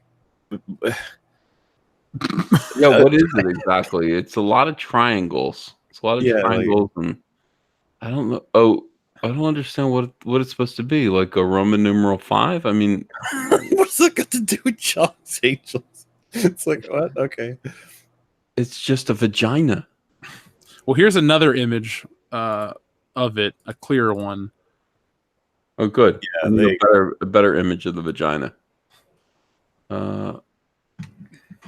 Is it supposed to be like an angel? Because it doesn't look like it. Yeah, it looks weird, and it's an entryway. Look at that. Look at the entry, the vaginal canal. So, and to be fair, it was the comment section of the video that because I just didn't understand it. I was like, is this some kind of like weird icon for them? I was like, okay, and then the top comment was like, is that supposed to be a vagina? And I was like, oh, no, maybe.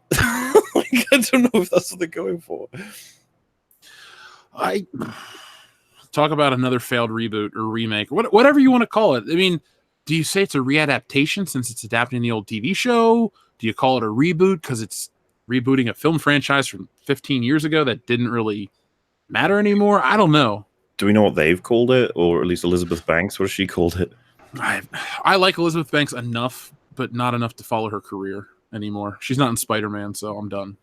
Also, a lot of people are saying angel wings. If you're going to have angel wings as your icon, would you really go with this design? No. You know what I mean? It's like, okay, that seems very unclear, but okay. Yeah. I don't really get it. You know what else I don't get? Another swimming pool evacuated after poop. What is this? Is this an Caddyshack? It's an epidemic. Look, we got to fix this problem. People, there are public toilets out there. You don't have to poop in the swimming pool. People don't like it. And this time it's from the Daily Mirror, so this is your neck of the woods, Mauler. It's not us. I mean, how many kick-ass could you even have to get to regain your dignity after that? Like, I don't know. We're looking at thousands at that point. Swimming pool evacuated after poo. Why am I popping my peas so much here? Swimming pool evacuated after poo spotted floating in the water as bathers warned to shower thoroughly. Swimmers got more than they bargained for when they spotted human waste in the water. Damn. That's more than they weren't bargaining for that. No. That's not what they paid for. A leisure center was forced to close its swimming pool after excrement was found floating in the water. I'm going to try to be an adult about this, but there's just no way. Swimmers at Kingfisher Leisure Center in Sudbury, Suffolk, were evacuated from the indoor pool after someone spotted a suspicious-looking object in the water. That's suspicious. It looks like a Baby Ruth candy bar. That's weird. The center took to their Facebook page and wrote, "Our swimming pool is currently closed to the public due to an unknown swimmer accidentally," you don't know it was an accident, "pooping in the water. To ensure bather safety, we will now follow the guidance issued by the Health and Safety 79 managing health and safety in swimming pools." Here we go. Horrified swimmers scrambled out in disgust after the number 2 was seen bobbing about. That's very descriptive. A disgusted dad claims he found poo on a mattress of Ponton's flat that was not fit for a dog. That's a whole different story. Staff also urged those swimming on the day of the incident. That's if like you're like, I want to know more about poo, and then you go read another story. It's connected. It's good. to shower thoroughly to irradiate any possible risk of catching something from the mystery addition to the pool. Horrified customers took to social media to express their thoughts. Chris Brill said, environmental health won't do nothing. They allow schools to run as high-risk sites for water bacteria. Richard Hay says, I've been twice last week, and there's been a floater each time. I love the way when the British talk like Jersey, but with the British. So with this one, that's three turd floaters in the last week, and the lifeguard was told each time I was there and nothing was done. Why now? And should have asked for my money back, as my son and I didn't fancy sharing the pool with the turd. You know what's astonishing is you came back twice. You know, after this is the third time. I'm starting to think that he actually considers this a good thing. I think he did it. Honestly, he did it. He did it every time. We used to have rubber duckies. Now we're going with just a little turd. Why not? Yeah. It's a fun little thing to have in the pool. But people are saying, what does this have to do with Star Wars? But I want you to think about that question. Good question, Richard. We deal with two types of feces that can occur in the pool. So this is a good question. He's going to answer it. Solid, which we can use a net to extract from the pool and check that our disinfectant levels are within our parameters. Runny or loose feces, which we have suspected today, where we have to clear the pool and run the pool water through 6 turnover cycles of our filtration. That takes like 3 days. And then backwash the filters and leave to settle. Our pool takes 56 hours to complete this process. Oh, I was right. I hope this answers your question. Another possibility is that we have a common problem where the brown pebbles that form our tropical themed surroundings are often mistaken for poo in the water. I'd like to reassure you all that reports of objects in the pool are taken very seriously by the staff. I've sent you a PM for more details about shit, so I can do an internal investigation. Internal investigation. Well, see where that poop's coming from, man. I don't know. You know, Walter Cronkite couldn't have done this story as well as me. That's what I'm saying. I'm becoming a really good newscaster. You know, tremendous dignity brought to every story. While jumping to the defense of Kingfisher Leisure Center, Amy Buckles said, "It's nice to see a pool following correct health and safety for a change. The pool's management will be ensuring that a health and safety investigation is carried out, so it is safe for other swimmers to use." So that's good. So the UK, you know, they've got right. They cross their T's and dot their I's when it comes to shit. You know, I appreciate it. I'm glad that they're nailing that. That's Anyway, back on topic, I suppose. Obi-Wan27883 says, ladies, how are you tonight? Since most fandom, I guess he meant to say, since most fandom IPs seem to be under attack, which nerd/geek fandom do you believe will be the last of the Mohicans to have any kind of masculinity left?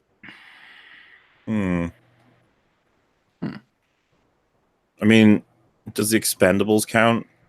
Because they wanted to make a female one of that, didn't they? Did that happen? What's happening with that? That kind of is dead in the water. Oh, well, never mind. I don't know. In terms of specifically geek culture, I'm trying to look at my shelf full of stuff. I will say, well, no, they already did that. I was gonna say Power Rangers, but they tried it with that other reboot, so no. Transformers? I don't know.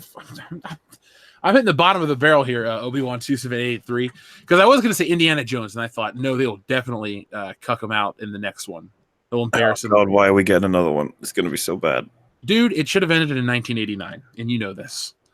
That fourth one offers nothing to the story. It offers nothing to anything. The only positive is it gave us a bunch of merchandise. So, well, yeah. Really looking around right now. Ethan, any ideas? Mauler, any ideas? Well, I guess the question is what franchise is left that has a lot of masculinity left in it currently, I guess, because there are a couple of franchises that haven't been touched yet, like something like Back to the Future. But, like, is that a particularly masculine sort of, like, property? Not necessarily.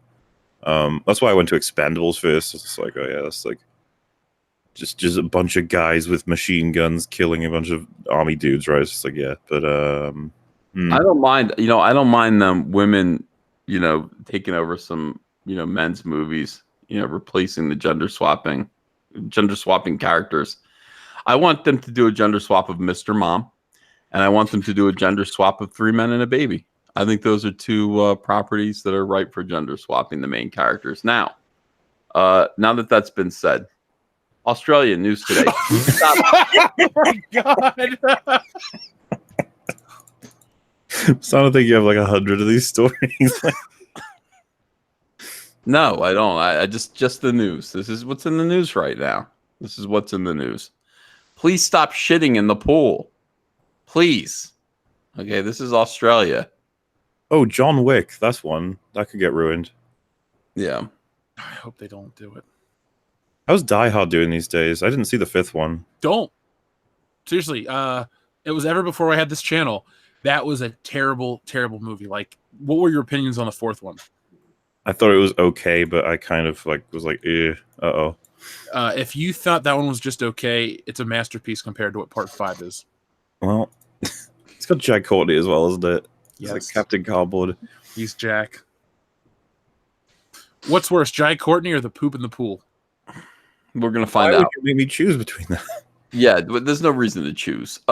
America, is there anything you love to do more than dip your diarrhea-filled bums into recreational sources of water? Why would they say that about my country? I don't think that my countrymen, my fellow countrymen, can be described that way. He says apparently not, because the U.S. Centers for Disease Control and Prevention is once again warning sick people to please keep their literal asses away from swimming pools, lest they spread a hardy parasite called crypto. Last week, the CDC published a report looking at the recent trend of outbreaks caused by crypto, more formally known as the microscopic protozoan Cryptosporidium. Between 2009 and 2017, they found there were 444 reported crypto outbreaks, totaling 7,465 cases, 285 hospitalizations, and 1 death by shit in a pool. Over the same time period, outbreaks have been becoming more common. 1 death? 1 death. 1 person died of shit in a pool. Did they swallow the water? What I happened? don't know. I can't. It doesn't say. Happened? We could further research that if you would like, but let me get through the story, gentlemen. With an average of 13% annual rise, like many stomach bugs, crypto can cause watery diarrhea for up to 3 weeks, along with stomach cramps, vomiting, and dehydration. And while that's how. With most people survive their ordeal with no lasting effects, some are lucky enough to have no symptoms at all. The bug can be much more dangerous and life-threatening for people with weakened immune systems. Crypto is the leading cause of waterborne outbreaks in the U.S. It can be caught from handling farm livestock or from taking care of people, usually children already sick with it. But the most common source of infection, accounting for 35% of outbreaks, according to the CDC report, are swimming pools and water playgrounds. You might want to blame poorly maintained pools for these outbreaks, but crypto is capable of surviving chlorine-treated water and surfaces for several days. And it only takes a few individual germs to make someone sick. No, the real monster here, as is often the case, is humanity. Humanity is the real monster. For the most part, the victims and subsequent spreaders of crypto tend to be the very young, which is why the CDC's warning is primarily aimed at parents. Young children can get seriously sick and easily spread crypto.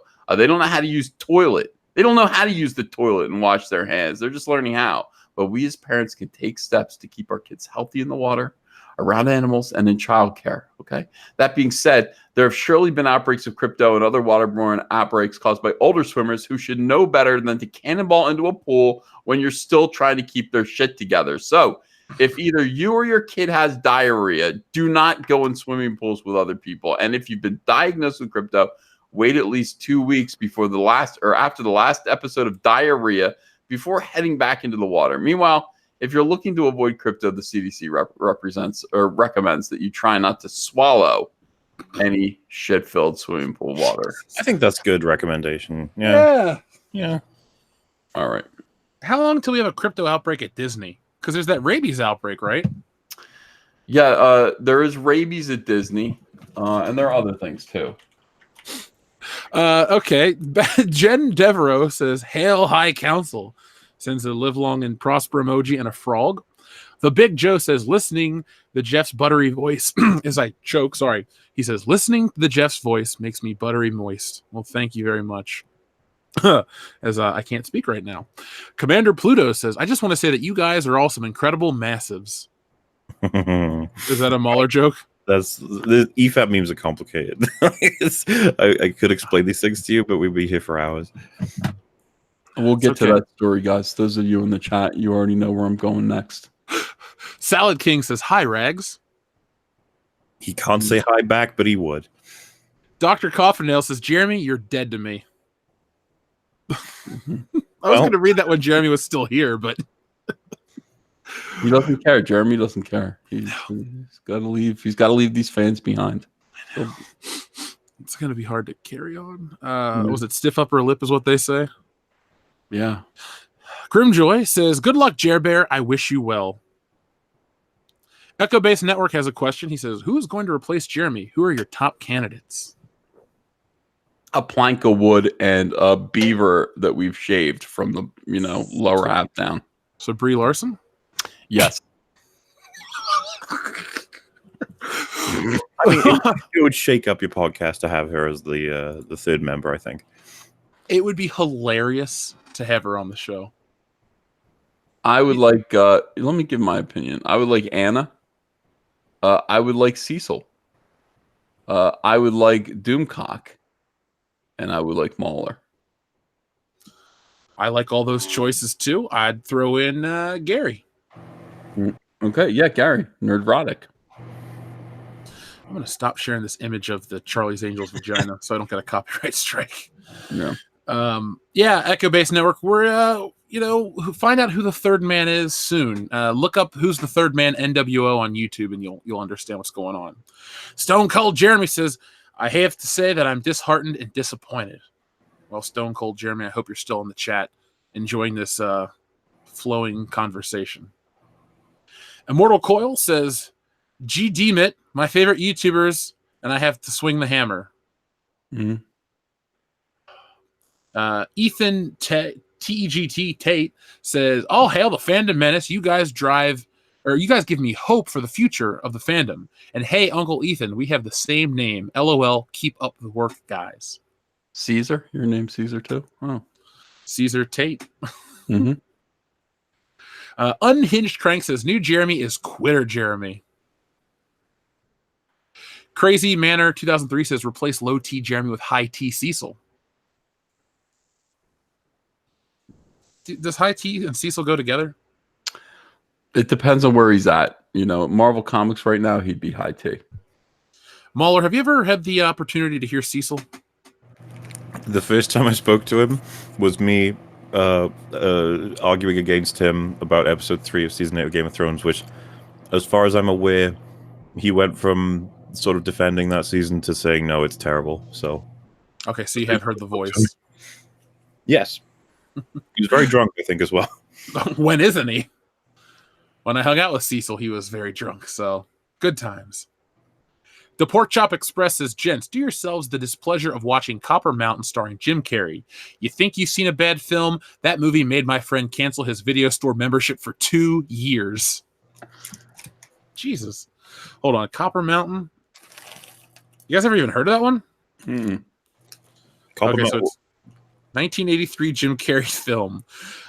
With contrasting outlooks on fun, 2 friends travel to a ski resort with one looking to hit the slopes while the other spends time trying to pick up women. It stars Damian Lee, Jim Carrey, Alan Thicke, Jean-Claude Killy, and Dick Gautier. I've never heard of it. Yeah, no, neither mind. Well, I will watch it. I took a screenshot. It's only 1 hour long, so it's got a 2.3 out of 10 on IMDb. So I'm excited. Oh, wait, it's on YouTube. We'll check it out. Salad King says, I vote the Dawn for the third host. Who's the Dawn? You don't know who the Dawn is? No. Have you seen Captain Marvel? No, he hasn't. Or wait, you have. You have. That's that innocent man who was abused and the one that she stole. Oh, she took a break. Yeah, that poor guy. The one that's trying to help her out. Yeah, like I said, we're hoping to see some form of a sort of justice for the Dawn in the series of MCU movies. Why do I have to wait for that? Why can't I have that now? Mm-hmm. Well, you remember Stranger Things, Justice for Barb. I feel like we have enough pull that we can get Justice for the Dawn. Yeah. Just get that hashtag trending. We'll get him on the show. Here's the perfect name, Ethan. The Turd Burglar says, Doomcock for a third has my vote. Yeah. White Wolf says, Razor Fist to replace Jeremy or Cecil. Well, folks, like I told you, Razor Fist will be on the podcast this Thursday night, so have your questions ready for Razor Fist. Jeff Pfeiffer says Walt Disney's head must be spinning in its cryo chamber.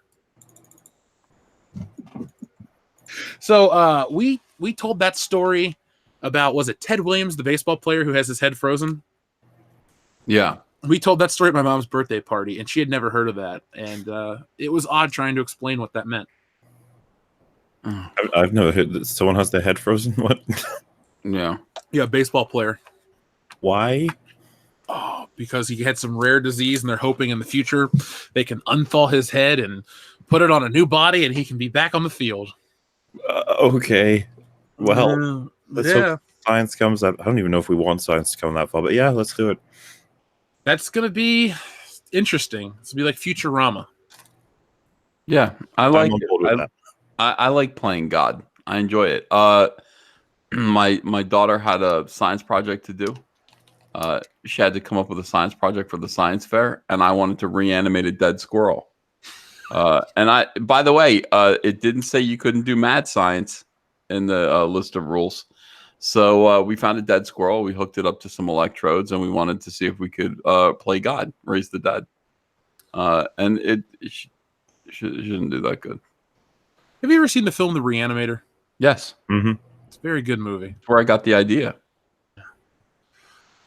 That's what I was thinking of when you were telling that story. And Barbara Crampton in The Severed Head. Oh, yeah. When I worked when I was doing art prints at conventions, I drew one. It was like a of her perspective looking down at the severed head, and people bought it to get autographed by her. So that was wow. That was kind of gross, but it worked. Modalicious says R-rated Fox and the Hound. Jason Statham and Lou Ferrigno escape Nazi-occupied Poland. Music by Savant. Our Swiss Family Robinson. The family lands on Papua New Guinea. Runtime 10 minutes. Music by Baby Metal. Yeah. So we got this thing going on our channel where people are pitching R-rated remakes of like Disney films or just G-rated movies in general. Last week we had Dumbo as a Rambo film, voiced by Stallone, and then we also had a live-action Lion King where they just put real lions, gazelles, and a crew in a room and they ate them all. So, if you get random messages like this from Modalicious, now you guys will know what they mean. And I guess the Swiss Family Robinson got eaten at Papua New Guinea. Is that how that works? I don't really know anything about that part of the world. I think it's safe to assume that, yeah. Okay. Let's see. Technocratic Concentration Camp says she was dressed up as Captain Marvel. Do we mean Lashana Lynch? Is that who we're talking about? Oh, the Disney person. Okay. Mrs. Disney or Ms. Disney? I can't remember what her name was, but yeah, the one that was complaining about the pay thing. But she was dressed up as Captain Marvel. That was awkward. That must have been awkward. If she's a fan, she's a fan. Just because you're rich doesn't mean you have good taste. Modalicious says, R-rated Anne of Green Gables. Anne is the code name for the man who actually killed Kennedy. Music by Real Big Fish. R-rated Love Bug. An infected rapist evades the police in 1990s LA. Music by Queen. These are morbid. Yeah, a little bit. I love them though. That's what we do on the podcast. Modalicious, you know what's up. Ethan, are you looking up to invest in cryptocurrency? No, I'm laughing at Mike S. Miller, who invested $13,000 of his money in cryptocurrency. When it was at $13,000, he said it's going up, Ethan. I said it's crashing, Mike. The president of the United States just denounced it, and he said wrong. And every time I refresh it, it goes lower. So I told him yesterday it's going to hit 8,500, which would mean that he would lose his life savings to Bitcoin. And I'm just watching it. I'm hoping he's okay. I don't want to see Mike get hurt, but I do want to laugh at him as his investment collapses. So it's a tricky thing. You know what I mean? Like I care about him as a friend, but I do want to see Bitcoin collapse. With his investment. So where does that? What's the line there? In terms of who you are? You laugh and then you cry. Yeah, I feel like I laugh and then I comfort him. I go, ha, you shouldn't have done that. Well, I told him, don't do it. And he said, Ethan, you don't know nothing about nothing. I said, I know something about something. He said, I don't think so. And then he invested all this money in Bitcoin, and now look at it. Look at this, falling off a cliff. Terrible. Absolutely terrible.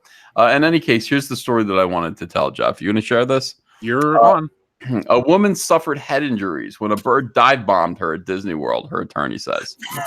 Now, this is because look, here's what's going on at Disney. It's not safe there, right? There are the rabies outbreaks.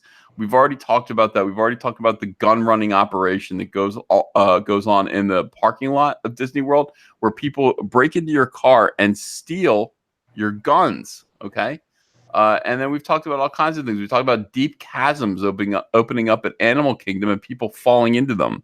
And they have to call the fire department to rescue the people that fall into these flaming holes. It's becoming a hellish landscape. Now we've got pterodactyls, literal pterodactyls coming down out of the sky and stabbing women in the head and puncturing their skulls. It's awful. It's awful. Let me read this story. A woman is suing Walt Disney World Resort after she says she was dive bombed by a bird, suffering severe neck and head injuries, according to her lawyer and the lawsuit. Lisa Dixon, Dix out for Dixon, was living in the town of Celebration. She said she was attacked in 2017 while walking on a dock along the Seven Seas Lagoon, according to a lawsuit filed last week in a circuit court in Orange County, Florida. The lawsuit, which is seeking damages exceeding $15,000 for puncturing your brain. You want $15,000? You want enough money to pay your bills for 2 months? What the claims the park was aware of the potential hazards from seasonal nesting birds nearby, but failed to warn guests. Now, how exactly is Disney supposed to not do that? I don't know that warning someone that a bird might dive bomb you will protect you from it. As in, like, you're gonna wear a helmet. You're gonna constantly look up. I don't know. I think everyone should wear helmets at all times now because, these birds are flying switchblades. They're knives with wings. It's like this is what happens at Disney World right now, and I think they encourage it. I think in a way Disney encourages this kind of behavior. Don't forget about the time an alligator ate a 2-year-old at Disney World. That was just a few years ago. So I think they encourage it in some way. Are you suggesting Disney want their audience to be brain dead? Yes, that might be the conclusion. That might be the why. You might say, wait, are they doing it? Yes. Now, why? Well, Mauler just came up with a good enough reason for me. I'm not going to look too deeply into it. Dixon's attorney, Thomas Schmidt, told the Orlando Sentinel the bird hit his client's head with the force of a baseball, resulting in a traumatic brain injury and herniated discs in her neck, which will require surgery to treat. Wow. Holy Schmidt was not immediately available for comment Wednesday for the Washington Post. Nice lawyer. In response to the case, a Disney spokesperson said in a statement to the Post, "We will respond to the allegations as appropriate in court." The lawsuit claims Dixon was on the property May 12, 2017 as a business invitee and was never warned about the goddamn pteranodons that swoop down and steal businessmen's penises.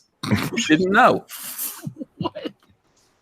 Why wouldn't they warn her about that? Okay, that's what happens. The dangerous conditions along the dock outside of the Polynesian Village Resort. The Disney-owned resort is located on the shores of the Seven Seas Lagoon across from the water from the Magic Kingdom and other attractions. The lawsuit claims the theme park was negligent in failing to maintain the dock in a reasonably safe condition where people weren't stabbed in the head by seagulls and adequately warned of a dangerous condition it knew or should have known existed at the subject premises.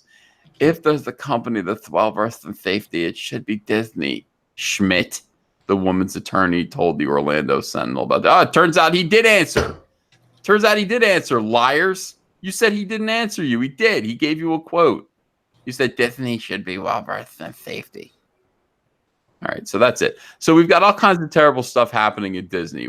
First of all, we've got diarrhea in all the swimming pools all over the world. We've got everyone. And people are doing it on purpose. All right, they're shitting down water slides.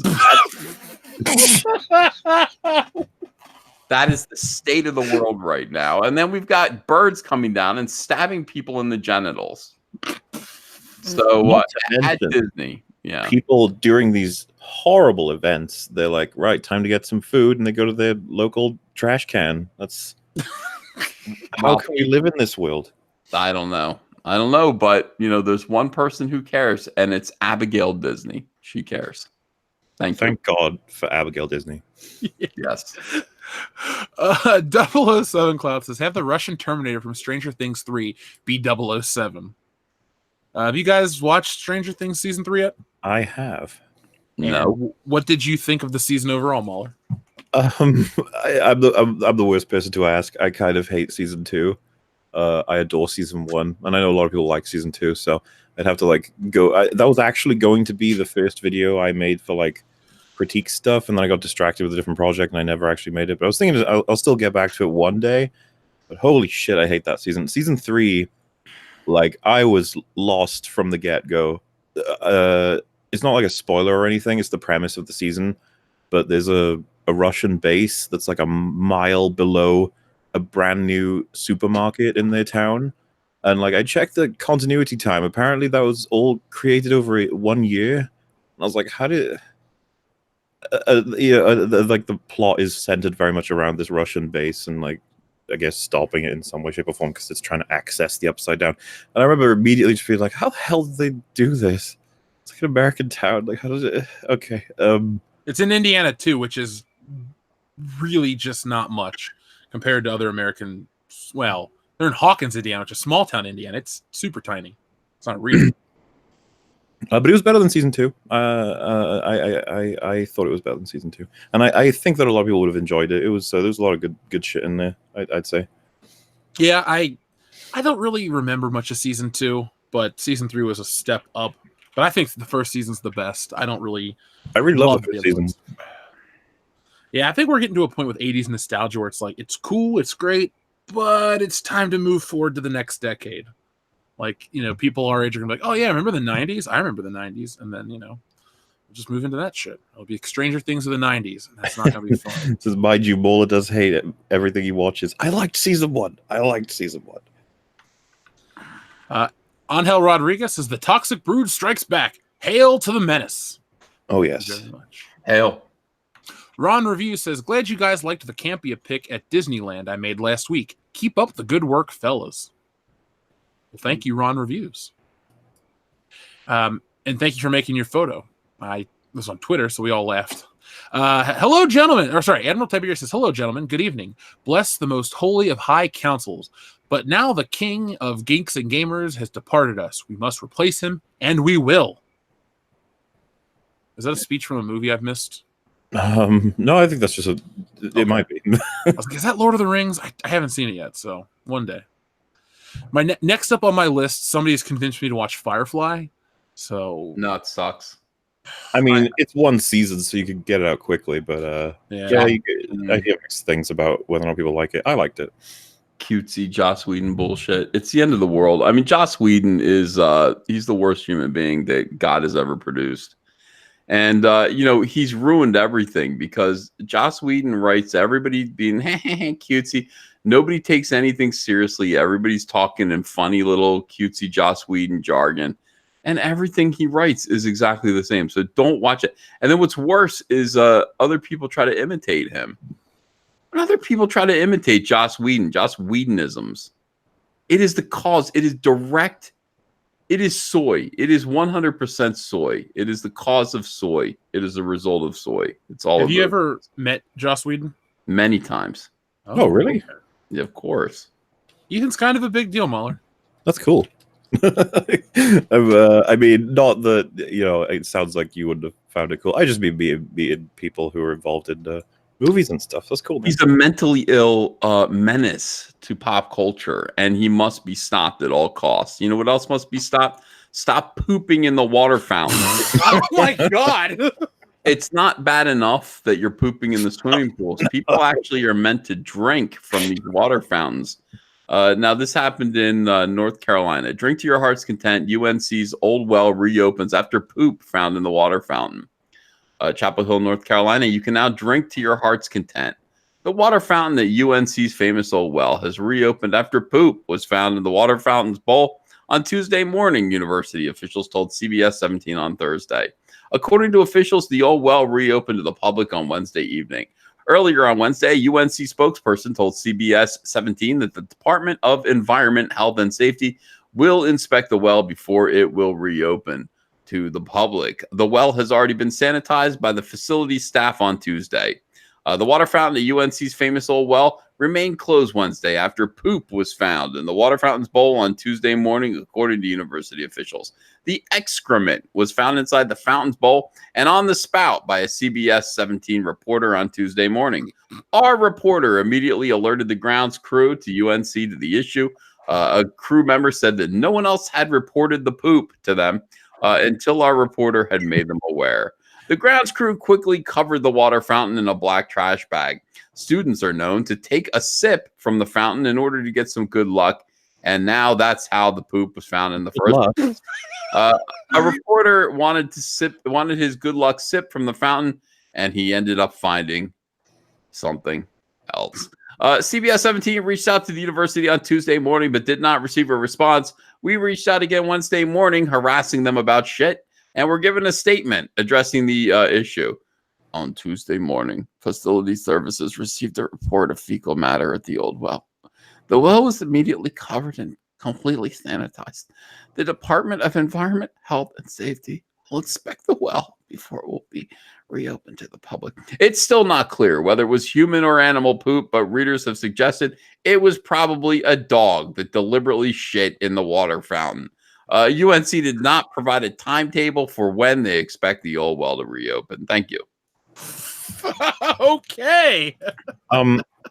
So like if you do it, in the water, I can sort of see how you might let it slip when you're just having some fun in your day, maybe. But this particular shit, okay, this is they're going out of their way for this one. There's no way it was a dog. I mean, give me a break. And whoever said that it was a dog is probably the perpetrator, the poopatrator. Whoever said it was a dog, it wasn't. It's a dog wouldn't do that. A dog like turns around 6 or 7 times before it finally like squats and wiggles its knees. A dog would not do that. It was definitely a human being, so-called human being. This is like that episode of It's Always Sunny in Philadelphia. Who pooped the bed? Yeah. Technocratic concentration camp. Thank you very much. He says Abigail Disney was dressed as Captain Marvel. Like I said, just because you're a billionaire doesn't mean you have good taste. Yeah. Admiral Tiberius also says, by the way, Mauler's voice is like butter. Just saying. Why, thank you.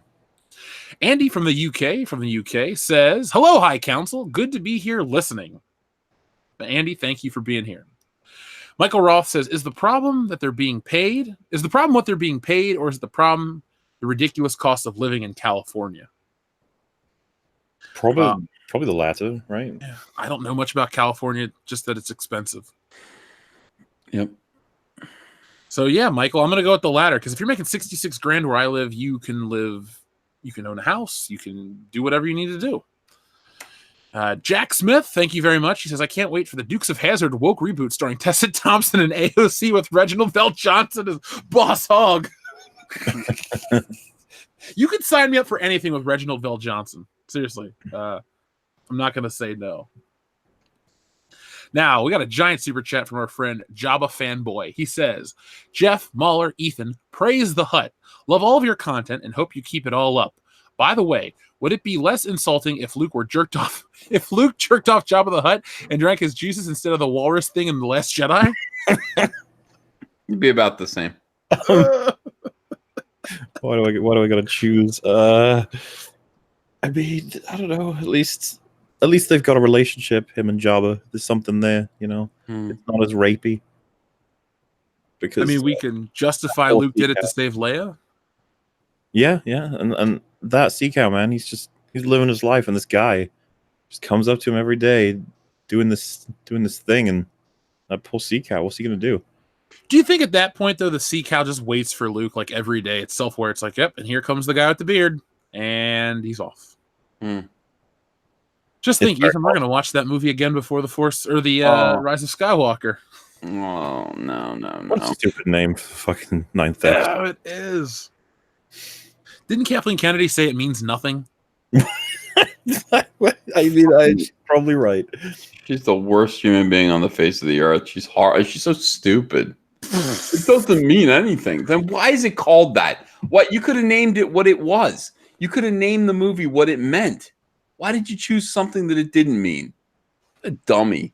Return of the Jedi 2. Return of the Jedi 2.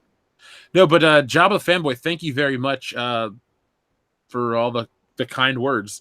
So we will continue to make the content. I got Mauler, you got a video coming out this week or next week or anything coming up? Within a month. That's I'm probably going to. I hate promising stuff because I'm always late with it. But yeah, Game of Thrones 2-hour+ video is the next thing that's coming. And then Ethan and I, we always have stuff coming out. So thank you, Jabba Fanboy. We really appreciate that. Mm-hmm. Grimjoy says, did you guys hear Red Letter Media's theory that Episode 9 will send Rey to the past? If Disney does that, they might make Rey the first Jedi. They're so arrogant enough to do it. Oh, God.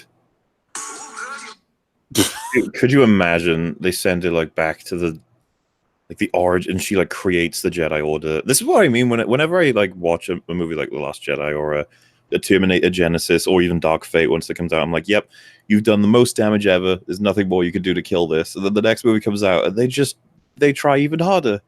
They do a thing where I'm like, wow, I didn't even think you could destroy it this way. I'm impressed. If that happens, I may have a stroke from anger. I don't know what's going to happen. If that would be the dumbest thing possible.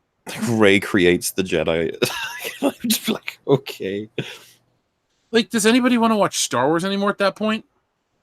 That's what I mean. She'd be fully infected the entirety of oh, Jesus. I know Red Letter Media is just joking around, but if that's the case, next year's going to be interesting for us.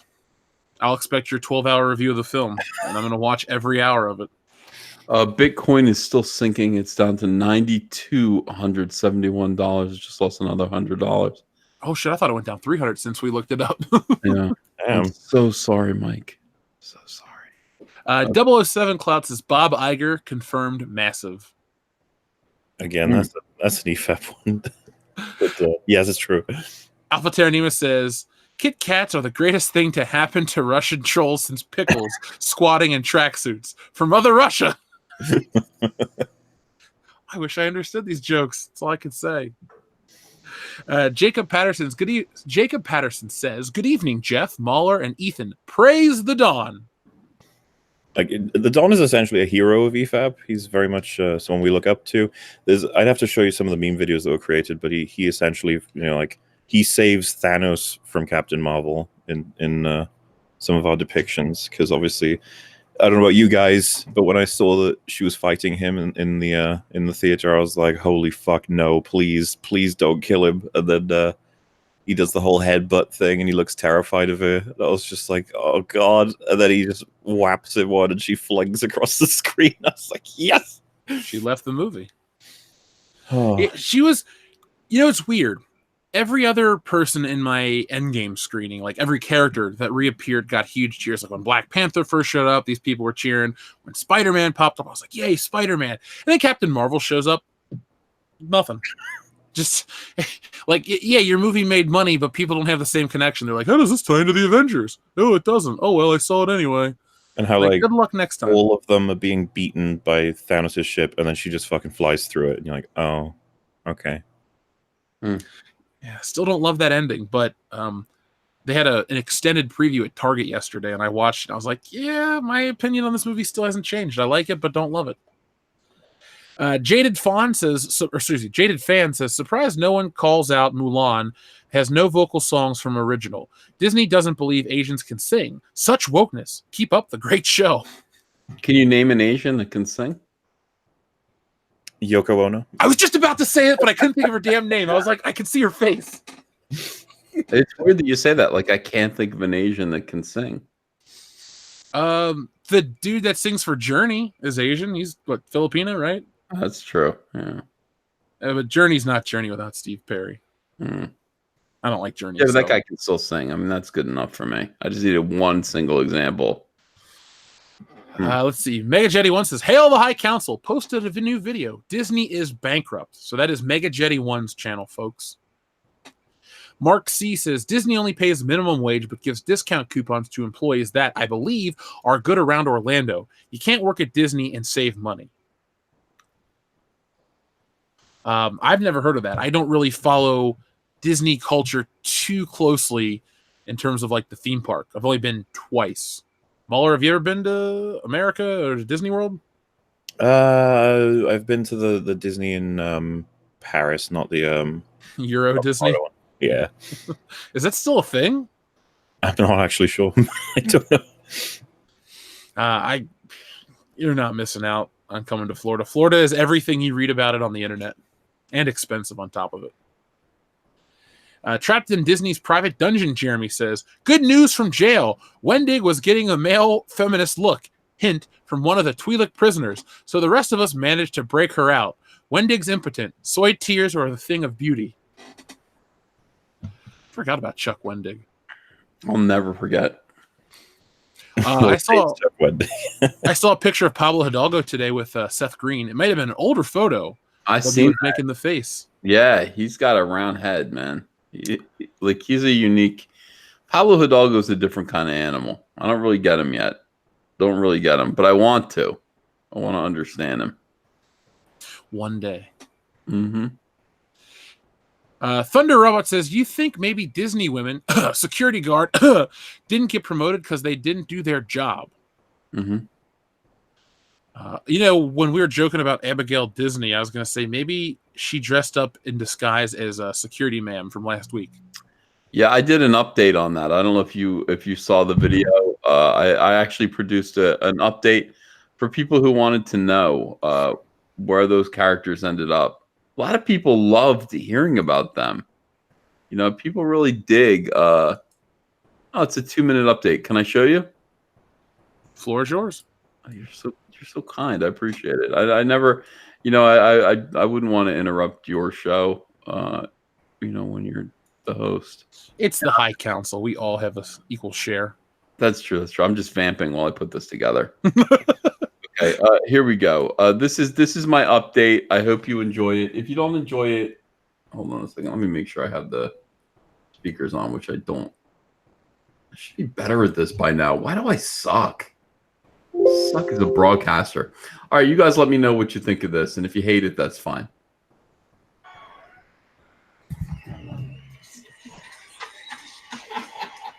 Hey, all right, everyone, it's ComicArtistProSecrets. I'm Ethan Van Sciver. So the family allegedly involved in that brawl that broke out at Mickey's Toontown, Terror at Toontown in Disneyland last week have denied that anything ever happened. The family was uncooperative with police when they were called to the park, and there was no video available yet, not at the time. So officers, they didn't make any arrests. But in response to a tweet questioning the ongoing investigation into the fight, Anaheim police responded Tuesday by saying, quote, "The parties involved all denied anything occurred." Now that the video, which was posted to YouTube on Sunday, has been widely available and taken apart by me, your host, Ethan Van Sciver of ComicArtistProSecrets, on last week's The High Council, the investigation evidently can continue and criminal charges could follow. When the APD were asked if the fight is a common occurrence, they said it does happen when families get together in the heat and get irritated with each other. So everyone stay out of the heat. Videos show a group of people standing near Goofy's Playhouse on Saturday when a man and a woman pushing a stroller with 2 children got into a heated argument and captured in this incredible 4.5-minute video that we have taken apart. It is fascinating. A crowd of stunned bystanders watched the fight, including children whose loud cries can be heard in the background. Others tried to usher their young ones quickly past and away from the brawl, but family members and a park employee tried to intervene and defuse the situation, but the fight continued for several minutes despite the efforts of its ma'am, park ranger, its ma'am, and everyone else. So a spokesperson for the Anaheim City's attorney office said the decision on whether to file charges in the case could come after police finish their investigation. So very, very interesting. Evidently, they went with the nothing happened excuse. Nothing happened. Fantastic. Yeah, I used a good choice of music there, but I kept it low so that I wouldn't get copyright struck. The song was called "I Fell in Love with You From Behind," and it's subtle. I mean, it's behind the action. fell in love with you from behind. Don't need to see your face. So look that tune up if you want to hear it. It's pretty good. Our friend 007 Cloud says, also buy the rights to Spider-Man because Homecoming sucks. Oh, hi, Mauler.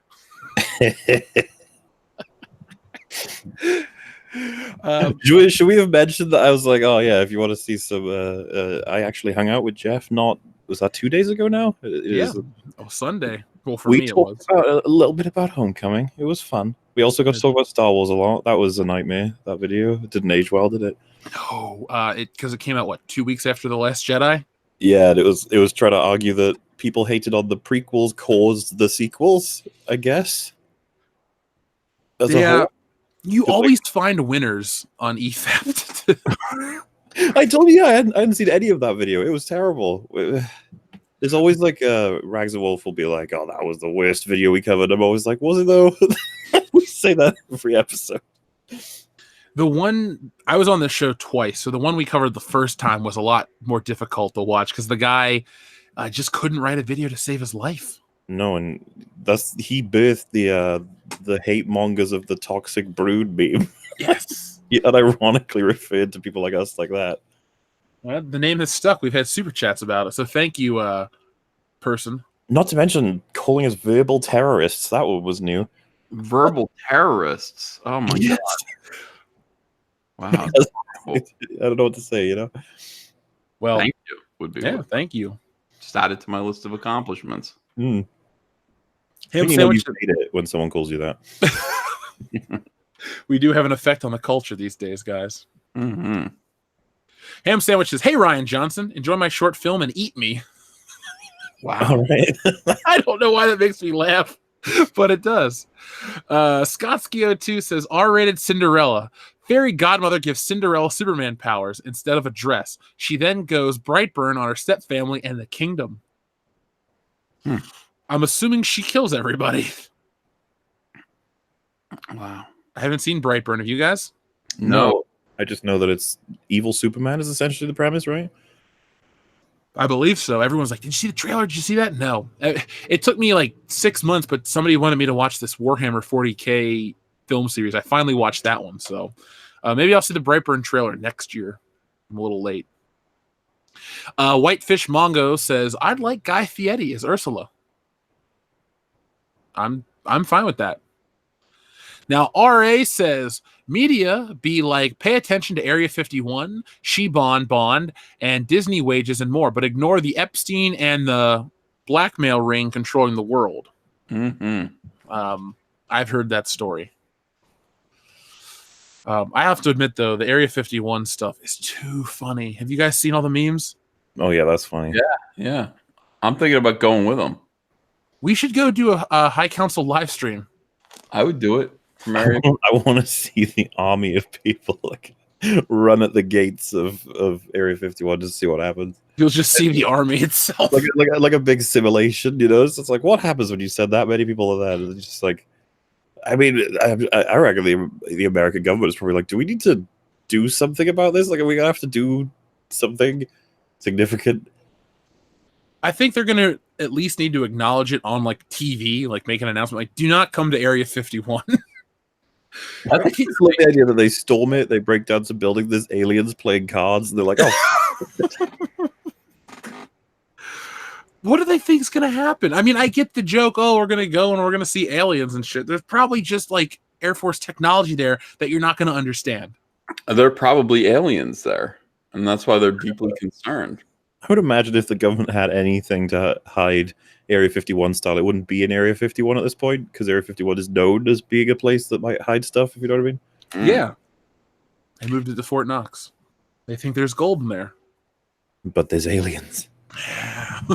Alien gold. Ooh, alien gold. I like that. It's worth even more.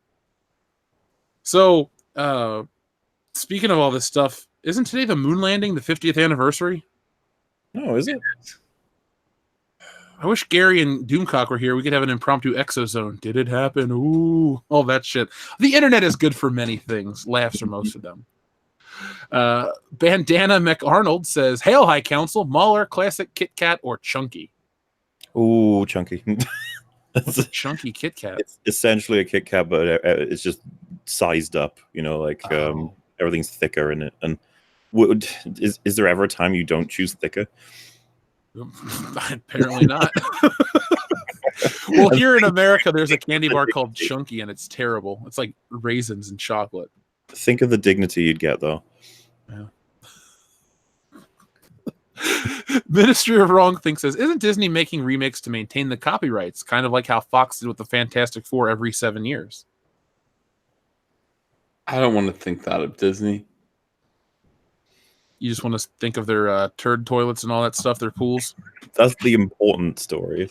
Yeah. Yeah. We're worried about the public safety. They're worried about making money.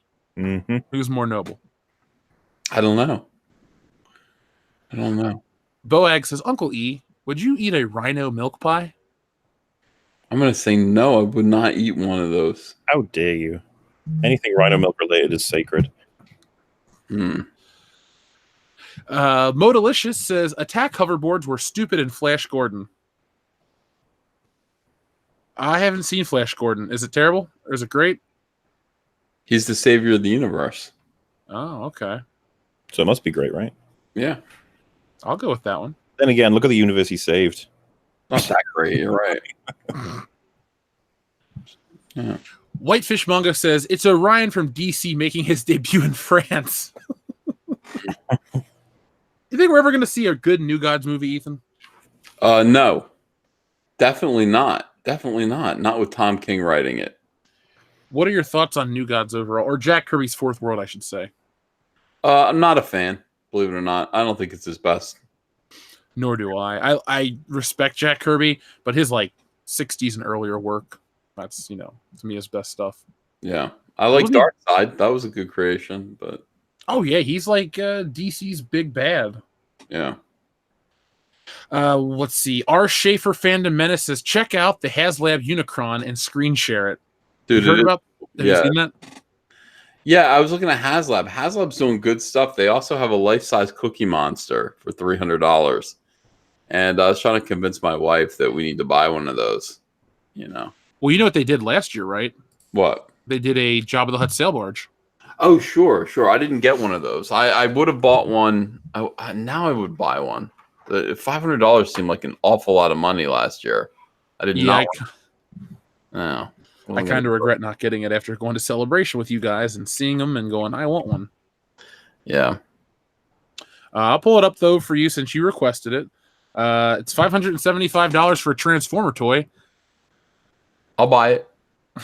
You going to back it?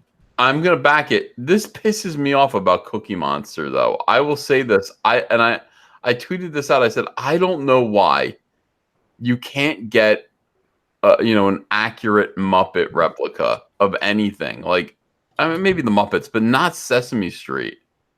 You can't. They none of them are right. Like, why don't you just make Cookie Monster the way he actually looks? Let me show you this in case this is of a concern to you. It is a concern to me. And by the way, yeah, Cybertron looks fucking awesome, and I will buy that. But look at this. It's bullshit. Where did I put it? Oh, right here. This is bullshit. Look at this. This is the Cookie Monster they made. Where is it?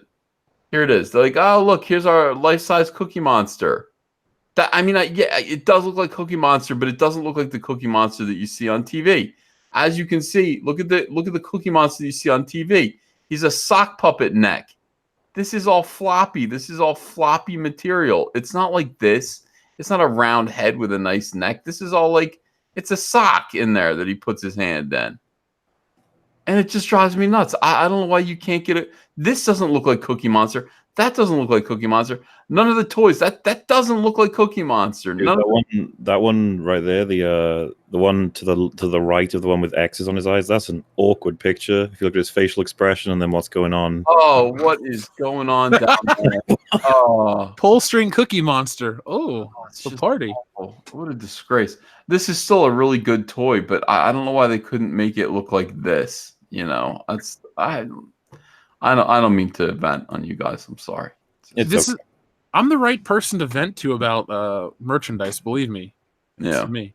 Haslab, if you're listening, I will back a one whatever scale X-Men Blackbird. That's what I want. I don't care if it's $500. I have every X-Men character. They need a plane, the mansion, the danger room. Throw me a bone. Doomed, huh? Says, tell 10 bell salute to Jeremy. He brought his name back up, and now we're sad again. Why would they do that? Why did Jeremy leave us? He has so many fans in this audience to feel betrayed by him now. He has fountains to poop in, man. Yeah, that's true. That's what he does across the country. He's driving individual like fountains. They're gonna catch him. We're gonna do DNA tests on his feces, and we're gonna find out that it's all from the same poopatrator. We're gonna narrow it down to Jeremy, and I'm gonna see him in jail if it's the last thing I do for pooping everywhere. Oh, I have no clue what's happening tonight. Be a comic after that, the poopatrator. Demogeni says recasting doesn't equal new fans. This will fail. You're talking about Bond, right? Oh, Bond, right? Yeah. Sorry, Demogeni. Sometimes we lose the context of these messages. Rum Runner says, have you seen the video of John Campia getting trolled by a super chat name? Yes. Pure gold. Oh, could you tell us about it? Oh, have you guys not seen it? No. Oh, I don't know if I can get that video for you, because basically, like, I found it through someone liking it on Twitter, and I saw it, and I was laughing myself, and I was like, oh, you guys must have loved it because of the shit that goes on with the, I don't know, John Campia way better. And then on the stream, I was mentioning it, and I was like, yeah, I can't find it. And someone resent it to me on Twitter, and I was able to show it on the show. But now you get a lot of notifications on Twitter. I was like, I don't even know if I can find it again. I'll try. What was the name? So he read it out unironically. This is the thing. I kind of don't want to spoil it. If I can get you the clip, you'll love it so much better. I'll try to see if I can find it. All right. If anybody in the chat can send me it on Twitter, I'll get it right to Jeff, or send it to him, I guess. Rum Runner, we're gonna to be continued on your super chat. Grimjoy says, "Come with me, my brother. I will show you the way under the sea." Yes, I read it with the accent because you wrote it out in the accent. So, thank you, Grimjoy. You got a voice out of me. MT says, I wish you guys would get together with Literature Devil. He does amazing critiques on comic storytelling and is releasing his own book. A conversation between EVS and him would be very cool. Sounds boring. I'm just kidding. We'll look him up. Yeah. We're cool with comic book people. Totally love them. Swinging Cod, thank you very much. For those who are both Fandom Menace and Comicsgate, John Malin's Graveyard Shift is live on Indiegogo. If you didn't get #1, there's a variant you can get to catch up. Also, Swinging Cod, thanks for making me watch Mother. Still mad about that. Mauler, have you seen Mother? Sorry, I was just right. I've got the clip. Oh, okay. You want screen? You got screen share if you want to go ahead and do it. Oh, I was going to say I don't know. I don't know how to share volume and stuff, but I've just sent you the link in the chat. If that's oh, okay, cool. Here we go. I have it. Here we are.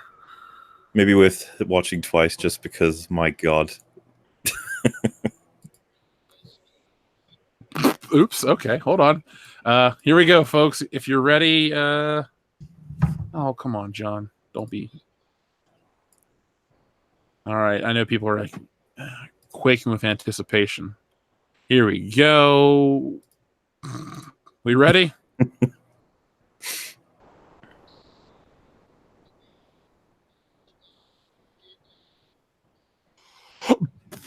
What? Yeah, that happened. What? John Campia, no! I can't hear it. John, no. Oh, you couldn't hear it? No, it was very quiet. Thank God, because I'll send you the link. Did he say the N-word? Yes. Oh, I know what it is. Okay. John Campia. I'm a little disappointed in you, John. It's typical of him to say the N-word. Yeah. Typical. Ham Sandwich says, friends don't let friends watch The Last Jedi a third time. Oh, chat's saying they couldn't hear it either. Oh, I'm safe then.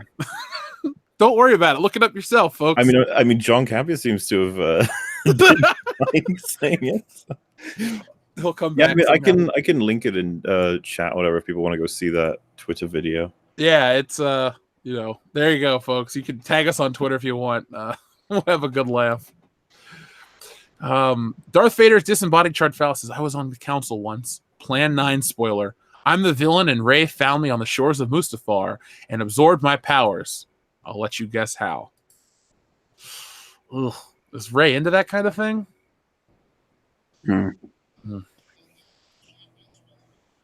Ethan's watching it. Oh no, I'm not watching it. I thought I just heard it a second ago. You probably did. It's Mauler watching it over and over. Oh, okay. Jesus, John, you got trolled. I mean, I think and I'm not trying to be mean, because this can happen to anybody, but you realize that at that point he's reading them without reading them. He's just literally just looking at words and pronouncing them. He didn't connect those words. It's like, whoa. Because I don't know about you guys, but like, you do have to be kind of careful, because you can say something in a super chat that was essentially a trick, which is exactly what that is. And man, that could get you in a lot of trouble, especially these days. Yeah, I read all the super chats because, one, I don't just run through them like John Campia, and two, well, just for reasons like that. Let's see. Taylor Ramirez says, I mean, I hate what they're doing with the remake, but calm down, dude. I guess that's about Lion King and the Tower, right? I guess so. Yeah. Modalicious says live action Lion King equals Black Panther. With less Wakanda. Anonymous, is Black Panther an allegory like Lion King? I mean, people find allegories in like every movie, so there's definitely one you can draw. I'm pretty sure that movie was going for allegories as well. I haven't watched it was that last year, right? Black Panther was last year? Yes, early last year, yes. Yeah, I don't know if I even own it, but it's okay. I just don't ever have the urge to watch it. Like, I don't know, it didn't move me. Like it should have, apparently. Like the protagonist, thought he was lame. Villain confused me. The villain, you said, confused you? Yeah, just the way that he, like the whole Wakanda thing is like, oh, we had to keep him a secret. It's like, why? It's like, we had to. Why? We had to. Okay. I don't know. He's like, he got super pissed at them, but then he takes half the movie to kill Claw for some reason when he could have just done it straight away. I don't understand that either. I wish they wouldn't have killed Claw. Claw was the best part for me. I loved him. He was the part that I really enjoyed when they shot him. I was like, oh, well. He was gonna get he's gonna pass through a couple movies and then maybe become like the main villain in a different movie. That's what I was hoping for. Eventually, he becomes like Sound in a Daredevil comic. He just literally becomes like the embodiment of Sound, and he's trying to rebuild his body. It's kind of interesting. Oh, I did try and send a link in chat, but I don't think it would probably get caught by a lot of filters, so it would have to be one of you guys probably. Oh, okay. Let's see. I'll do that in a second. Scott Skio2 says, if Mufasa is Trump, is Zazu Alex Jones? Maybe. Maybe. Big Fat Man, thank you very much for $1. DJ Kong says, if you want to shill for Malin, check out Graveyard Shift on Indiegogo. It's a badass comic free of SJW nonsense. By the way, I'll just retweet the tweet. There we go. So it's on Twitter. There you guys go. Avatar says, does Mufasa identify as a lion or an Apache copter?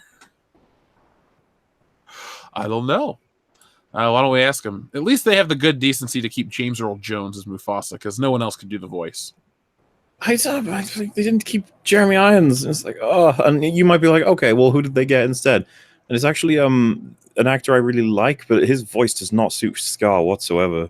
Does it Childway Ejiofor or whatever? That's his name, yeah. And again, really like him, but he plays Scar like this. It's like, that's like Aslan. That's not Scar. Like, what are you doing? Mm-hmm. No, I won't go see it, but hey. If you guys do, cool, enjoy it. The Buzz General says, my parents live near the poop pool. Hey, Mauler. Well, wow. See, no, that would solve our problems if we had a designated poop pool and then all the clean ones, so that you can go poop in the pool, go for it, but you have to do it in the right one. That's a good idea. no one would ever risk it because it would just be a brown, murky mess. Well, you don't go in; you just hover over. You know. Oh, okay. I just had a mental image of that. Gross. Sure. Taylor Ramirez also says, note to self, never eat dinner while listening to live streams. It's a yeah. That's a good decision. Turd Burglar says, I was the pooper at these public pools. I don't believe that.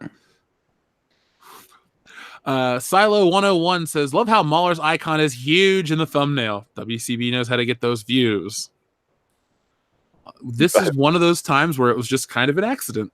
I was just gonna say, you guys get views just fine without me. Like, you don't need me for that. Let's see. Scottski02 says, Mauler, how about a smile for me? I guess I'd have to upload an icon in which I smile. It happens, I swear. Big Fat Man says, no one is talking about Legion's final season. Why? I've never seen it. Yeah, neither have I. Ethan? I didn't know there was an original season. I don't know what that. No, it's like an X show, I think. Yeah. Well, you're the only person here that's worked on X-Men, so if you don't know what it is, none of us are going to know. Silo 101 says, just noticed was probably luck. Oh, about Mauler's logo. Okay, well, it's probably luck is right, but hey, good for us. 007 Class says, Ethan probably blames MJ for Culkin. Well, I can neither confirm nor deny because I don't want to get in a fight with Razorfist. Modalicious says, the real Ghostbusters. I guess he's referring to when we were talking about the 2016 piece of shit. Johnny Midnight says, welcome to our L. Welcome to our L. Notice there is no poo in it. Wait. Welcome to our L. Notice there is no poo in it. What's an L? As in like a loss? Or I guess it's like a pool poo joke. Mm-hmm. I'm sorry, I missed the whole thing. There was you ever seen that sign? I don't know if they're over where you live, Mauler, but it's a sign that says, we don't swim in your toilet, don't pee in our pool. Well, I don't. So if someone's gonna poop in a pool, I don't think a sign is gonna really deter them. Honestly, yeah, I just like as if they read the sign, and go, "Oh, you're not supposed to poop in pools." Fuck. Bad parenting equates pooping in swimming pools. Yes. Any self-respecting person would poop in a forest. RA says that logo equals why designers should be thrown off roofs. In regards to the Charlie's Angels logo. RA, you're harsh. I like the way you operate. Alpha Terranima says, these Smash tournaments are getting out of hand. I guess with your Disney... I love the like, nothing happened. You're like, okay, but something happened. Nope, nothing happened. Okay. Let's see. Kevin says, wearing a diaper in a pool is a drowning risk due to the weight. I was not aware of that. Were you guys? No. I've never worn a diaper outside of being a baby, so... Oh, well, when I'm old, I'll do it just for you, Kevin. Whitefish Mongo says, and that, kids, is why you never drink pool water. I'm sending all those pools. I just don't want to get into a public pool now. Like, why would you drink pool water anyway? Like, you're thirsty? I don't know. I mean, chlorine is not a chemical you should ingest, people. Mm-hmm. Definitely not. Jacob Fritz says, without respect, we reject. I agree. That is Doomcock's wisest words. Or those are. The King of Scotland is here, folks, and he says, Robbie Rodriguez, raw a-hole, two-masked pool pooper. Could be. Salvador says they called the shit poop. Good reference there, Salvador. High five and bonus points for you, sir. Logan Michael Anti-Funko Pop says, second Indiana Jones sucks, third is better. Logan Michael, just stop, man. You're breaking my heart, Anakin. Do not shit on Temple of Doom. I love all three. Yeah, all three are great. I don't love the fourth one. No, we don't. Honestly, I have the Blu-ray box set. I have yet to touch the disc. I'm tempted to throw it out, but then I think it would just be stupid. Did you see Plinkett's takedown of that movie? Is it from a couple of years ago? Yeah, I think like 5 years ago now.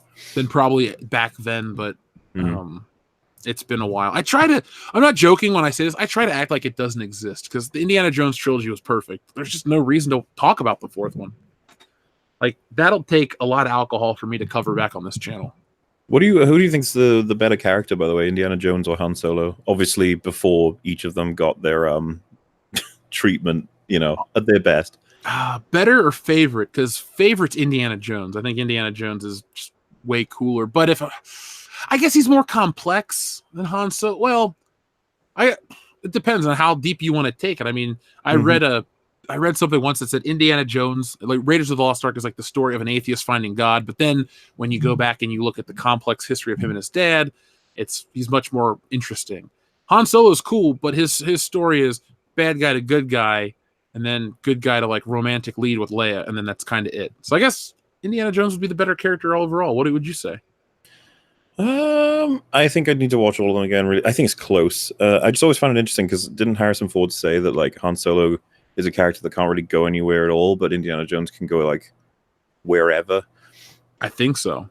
And I'm just not sure I ever agreed with that strictly because like I don't think there's a character that exists that you are stuck with. Like you can always take a character somewhere, right? You just have to have the right things happen to him. Mm-hmm. I mean, in Return of the Jedi, Han Solo's very much. I mean, he's important. Yeah, underutilized is a good way to say it. I mean, he when you get to Endor, the big action scene is the speeder bike chase. So he's just standing there waiting, which is okay, fine. I don't expect him to get involved. But then, like in the ground battle, he does a few things, and he's way more important than the other two films. But see, I like those discussions. I love Indiana Jones.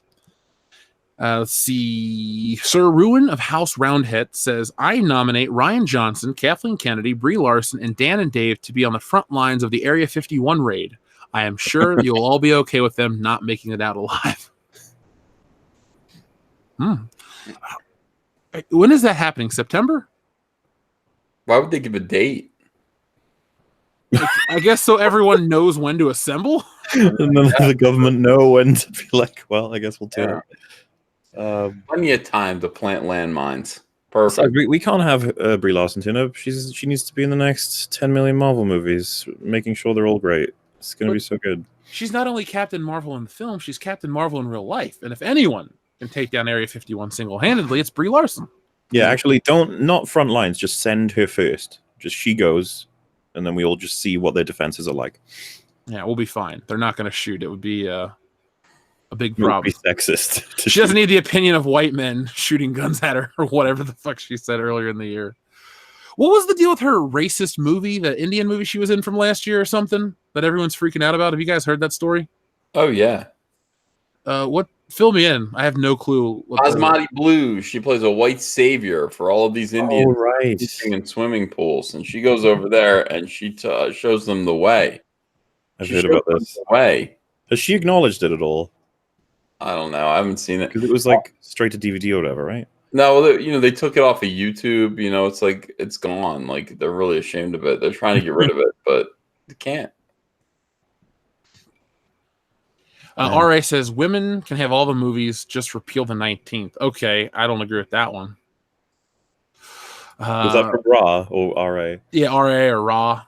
It's rare. He super chats on EFAP a lot. It's rare that he doesn't mention taking the vote away from women. I think it's a meme for him. I don't know. Oh, I was just like, I agree with the other one you said, but not that one.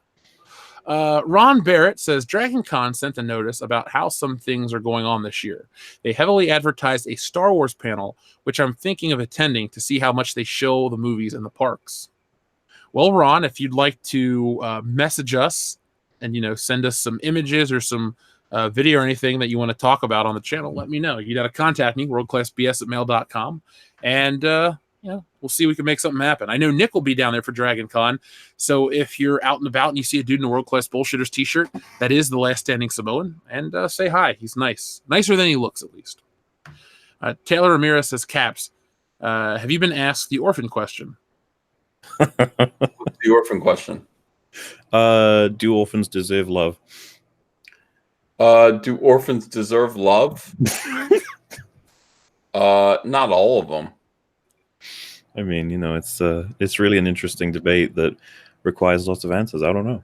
Yeah, not all of them. Some of them do, but I think most of them are orphans because they're not lovable. Most of the EFAP tag is just straight no. No, if you're an orphan, then no. You've forfeited your right to love.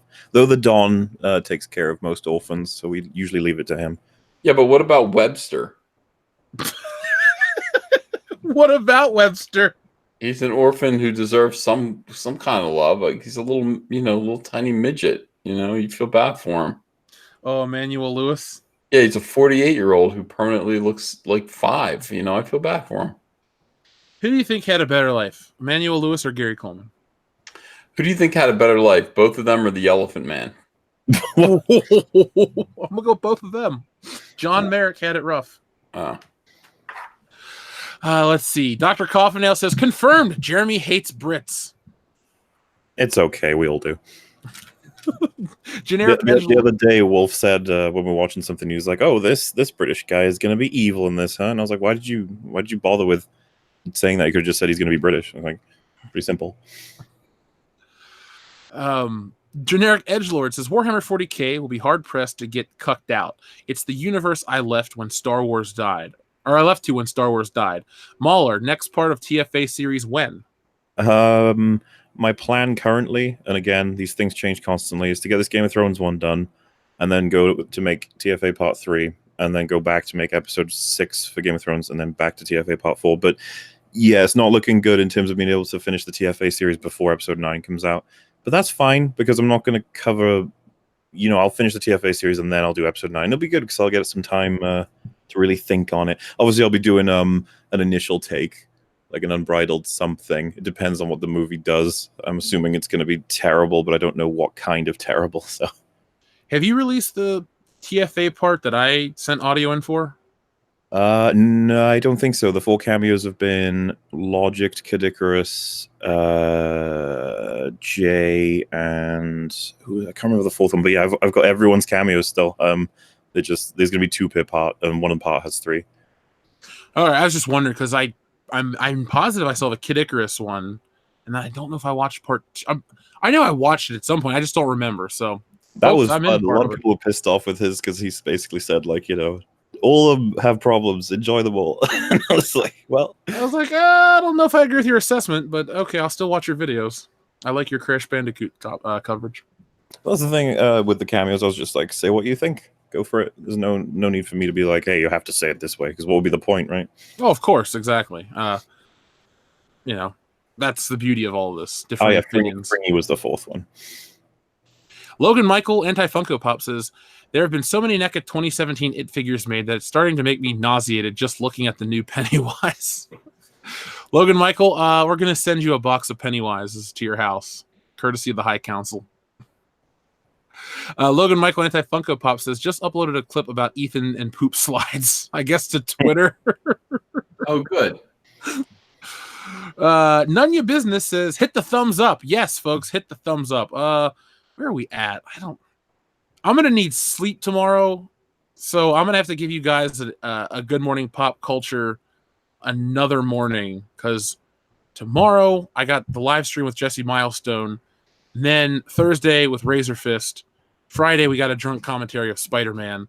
So I will give you guys a Good Morning Pop Culture maybe Saturday morning. That could be possible. I got some stuff I got to get done, and kind of got a cold again, so I definitely need to get some rest. But I will give you guys one, because that's always part of the deal. Jason Green says, tell Mike to get rid of his cryptocurrency. It's a crappy investment. Ethan? Well, I don't want to tell him to, because it's funny. I told him to sell at 13,000. He said, no, it's a roller coaster. I said, no, it's not, dude. It's just, crashing. It's just an airplane crashing into the ground. So we're watching Bitcoin. We're surfing it all the way down. I told him I'd buy in at 50 cents and then sell again at $1 and make way more money than he did. I would buy, if it gets to 50 cents, sure, I'll buy like $300 worth, and then I will sell them at $1, double my money. Thank you. I think I'll join you. Yeah. Speaker for the Dead says, have the Don become the Ghost Rider? I would watch it. Oh my god! And then he kills her. Yes. Actually, what do you guys reckon the odds are that they would turn her into a villain eventually? Do you think it's 0? For a story, that would be a really great story. Like, But I I would think love to see the Avengers take her on because she gets too far up her own ass. I mean, she's pretty much already there, right? you know what I think is going to happen is they're going to turn her into like a Hancock, where they play her off for comedic effect and just make her so unlikable and go so extreme. They just try to play it off for laughs.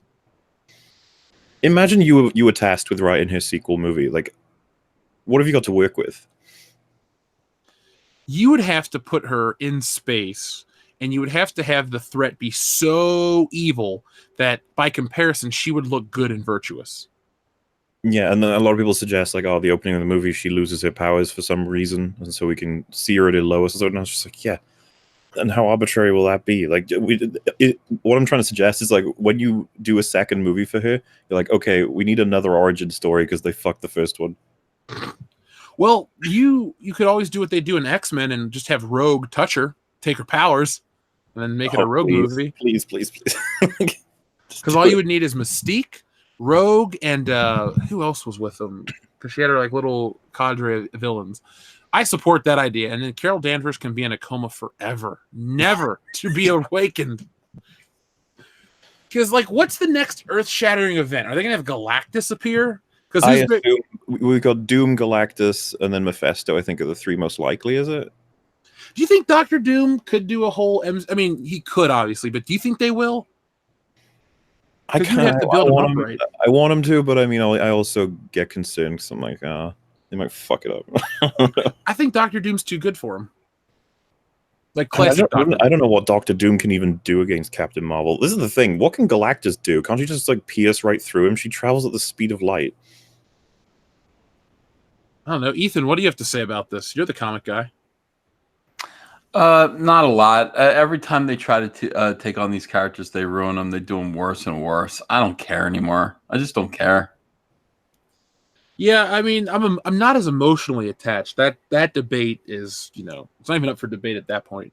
But you need to have another big event because you can't just do a string of 50 Spider-Man Far From Homes what I mean by that is just small, isolated films that have no greater purpose. Like, yeah, they have to move on. I'm guessing that Doctor Strange's sequel will be something of a contained movie. I don't know what Black Panther 2 is going to be about, but like all these movies where there'll be small stepping stones, and then we'll get an Age of Ultron film where they probably defeat an enemy, and the film's more about them as a team coming together. Because I don't know about you, man, but like if you see Black Panther, Doctor Strange, Captain Marvel, and Tom Holland Spider-Man on screen, I'd just be like, have these people even spoken to each other? Like, I don't know. I get where you're coming from. They don't feel... I guess because we watched from the beginning with all the other Avengers, but because they're also the good Avengers. The other ones are going to feel cheapened. I understand the Joss Whedon criticisms, but I thought he did a good job bringing them together in Avengers, having them clash for reasonable parts of their characters and stuff. And I'm just like, someone's got to do that with all these new ones. We got to have a movie that puts them all together, I guess. Well, I love the first Avengers. It's in my top 5 MCU flicks. So, I mean, I'm not a Joss Whedon fan by any stretch, but what that movie achieved, the payoff, the build-up, all that stuff, I was very, very happy with it. Mm-hmm. Yeah, so I liked it a lot. We will see. I'm really excited for not Horror Hound. Sorry, that's the convention I'm working. Comic-Con. I'm excited for Comic-Con to see what's going to happen, but at the same time, I'm kind of like, will they be able to pull it off? Yeah, we'll see. Tony Cipella says, Tony Chipiella says, thoughts on Thor Skywalker? Oh, the YouTuber? Yeah. I've seen a couple of his videos, and I know that he's been requested for an EFAB guest, but I just don't know him that well, and I've liked the stuff I've seen from him. That's all I know. Heard the name, never seen any of the content, sorry. Brian O'Shea, thank you very much for your super chat of $1. That's why there's no message. Oh God, this person told me how to say their name once. That this shouldn't be, I think is how it's pronounced. Sorry. Live action R-rated 101 Dalmatians. Cruella gets the Dalmatians. The Expendables go in and rescue them, ending in a knife fight between them, Stallone, Cruella, who is played by Brie Larson. You'd need like a 50-year-old Brie Larson, a more like haggy sort of like just this creature that wants to kill puppies, and you wouldn't have any trouble believing that, I don't think. I'd buy she's the worst of the worst. And you wouldn't need like, why does she do it? To make clothing? You go, no, she just kills puppies. You're like, oh, okay. DJM Voices says, "Hail, High Council. The John Adams spider predicts you must keep Goliath full of delicious rhino milk and weird grapes, or he will stop loving orphans. Also, water is wet." So that's like 7 significant EFAP memes that, I can't explain that to you, but that sentence made sense. Trust me. I was on the John Adams spider episode. Oh shit, yeah, that was a good meme, dude. I took screenshots of I downloaded all the spider pictures just because I was laughing so hard. I don't know what it is with EFAP, but people generate the memes and then so quickly that it can't die and it's there forever. And Wolf's currently writing an EFAP lore book that's going to involve John Adams being a spider, obviously, and in the beginning of America being founded, I guess. It's important that people know the truth. Taylor Ramirez says, "Helmets won't save you from poo in pools." That's very true. Nope. Full on like Iron Man suit eventually to protect you from poo again. It's like, why am I in a pool? Yeah. Let's see. Leto Turides II, God Emperor of Dune, says, "Disney World, Fallen Kingdom." About 10 years, that could be a possibility. What did you think of the second Jurassic World film? I haven't seen it. Oh, it's bad. Well, I'll just tell you this. I did not see Jurassic Park as a kid. I didn't see it till I was 23 or 25. So I don't love it the way other people do. So that's why I have no interest in seeing any of the new ones. Yeah, it's bad for people who love the original, but it's pretty dumb regardless. But I mean, if you like seeing CGI, dinosaurs running around, you might have some fun with it. If it's ever on Netflix and I'm drunk and bored and hanging out with Dion, maybe. And let's see, what other movies wouldn't be an option on Netflix? Well, there's always something to watch on Netflix. Unhinged Crank says, "What kind of world do we live in where the employees have to fight seagulls for garbage can food scraps?" Cutthroat Island 2. That was the missing piece of information. Why were they dive bombing them? Because they were trying to take their food. It all makes sense now. I would pay $2 to watch Cutthroat Island 2. Have you ever seen that? The original? No. It's like a canon film that was so bad I think it bankrupted the studio. Wow. And it's got Gina Davis as a pirate. Okay. Great Loner says, "Press F for Roy Soy's manhood." Or Ron Soy's manhood, excuse me. Mark C says, "Mauler is incorrect. The bald reporter makes the reference of a Russian infiltration early in season 2. They were there before season 2 started." Isn't that guy just paranoid as fuck though? I thought that his character, basically, he's like tinfoil hat man, and he lives in a place where he's like, you can't say certain things or the government will know. But then in season 3, obviously, it's like, oh, I guess he wasn't so paranoid after all, and he plays like a relatively significant role. But the thing is, if this person's saying that the Russian base was always in that town, like a mile below the supermarket, the mayor in season 3 says, who's a brand new character, by the way, so that's interesting. It's just like there was this mayor that's always been there, apparently. And he said that the Russians, like, paid him off to buy a certain amount of land to just make shit there. So I might be wrong, that's fair, but I assumed from that information, I'd have to rewatch the whole thing, that the Russians built that shit over a year with help from the mayor. I have to go back and watch season 2 myself. I might be wrong on that. Yeah, it just felt like a stretch. You go from one thing to like, oh, there's a mall with a Russian bunker underneath. Like, I liked when it was more sci-fi, less Red Dawn. Oh, not Red Dawn, because that'd be... They go in this elevator to go down. It's like super fucking deep, and I was like, "Why? Why did you? Do you know how hard it is to dig this fucking far in like this? What is it set again? It's not the 50s, right? It's like this the 80s. Yeah. Sorry. Yeah, in Indiana too. So, like, I don't even know how you get away with that. You'd have to. Their base is huge, and it's this. Like I said, I might be under exaggerating by saying it's a mile below ground level. It's not like a bond layer where, you could pay off governments from all over the world to allow you to build a volcano base. Mm-hmm. You're in the middle of Indiana. Cotton Candy Haired Jeremy says, 35 years ago, The Last Starfighter came out in theaters. I loved that movie growing up. Have you guys seen it? And if so, what are your thoughts? I don't think I've seen that. I have seen it. It's pretty good. I just remember that it used full CGI, like for the time, and it looks really dated, and it's kind of like jarring. Because you know how Star Wars, the model work matches with the the interior shots and stuff. Mhm. They went full computer graphics. And this is like, 1984, and it just doesn't work. But it's not a bad film. It's kind of cool. I think the guy that directed it also played Michael Myers in the first Halloween. So I think his name's Nick Castle. I'll look that one up. But Jeremy or Ethan, have you seen it? Nope, have not seen it. Let me just make sure that's Nick Castle, because I know I've watched it before. Yes, Nick Castle. So yeah, Michael Myers directed it. Shuru says, the next time Ethan pulls out a feces story, he should be muted. What? I disagree. We need to know about this stuff. Yeah. I mean, it's about to be the hottest day on record around here. I'm going to avoid all public pools thanks to Ethan now. Ethan, you have saved the council again. As usual. Thank you. Joseph Kerwin says, EVS, have you continued your research into the relationship between popularity of werewolf, vampire films, and political trends? Most certainly. It's always consistently true. I don't understand why, but I'm getting a little worried because Walking Dead is over, well, at least the comic book is. So I'm worried about it.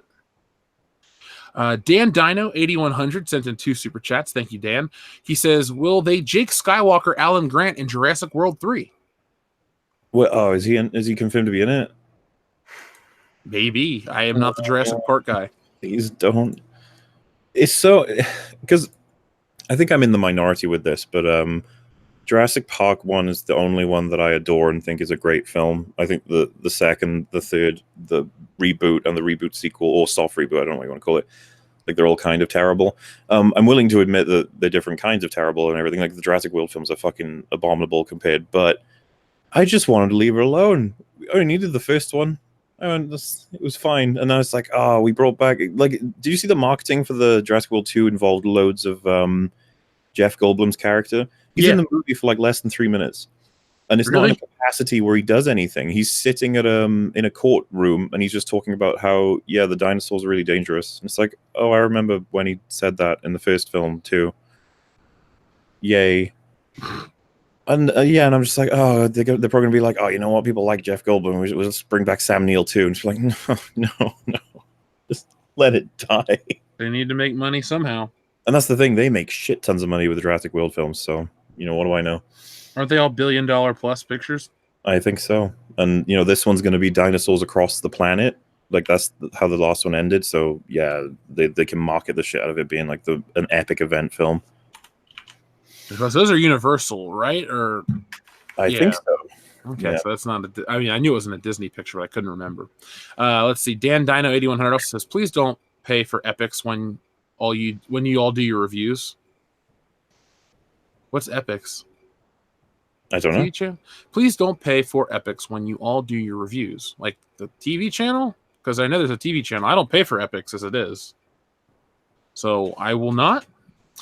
Joseph Kerwin says, Rey invents the Jedi, Kylo invents the Sith. Oh, God. What are ways Star Wars can be even shittier for 500, Alex? Bree Smill Dewey Kearns says, family planned a 3-day trip to Disney World this winter. I talked them into 2 at Disney and 1 at Universal. Small victories for the win. Was Epics episode 9? Oh, episode 9. Sorry. There's a TV channel here called Epics, and I keep thinking like, okay, I won't pay for Epics. I don't have cable. Okay, please don't pay for episode 9 when you do all your reviews. Sorry, I really screwed that one up. I was going to like Wolf, for example, when he went to see, I can't remember, I think it was Jurassic World 2, whatever movie, he paid for the ticket to see something else just so the money wouldn't go to the project. That's a way to get around it if you want to see it in the cinema, or you could obviously see a cam version if you're that desperate to not, like, if you think it's like a moral choice to not give Disney money or whichever company. So yeah, it's possible, but ultimately I think that if, say for example, I paid for 1 ticket, made a video explaining how bad the film is, and then prevent hundreds of people from seeing it potentially, it's just like, don't worry, Disney lose out. dramatically, regardless. That's the approach I'm going to take. I mean, we have something really, really big planned for the episode 9 release that has never been done on any Fandom Menace channel. So even if you don't go see the movie, get involved with our coverage because you're going to have a lot of fun. So if Star Wars can't make you happy, we can. Yeah. And I'm sorry that I called it Epics.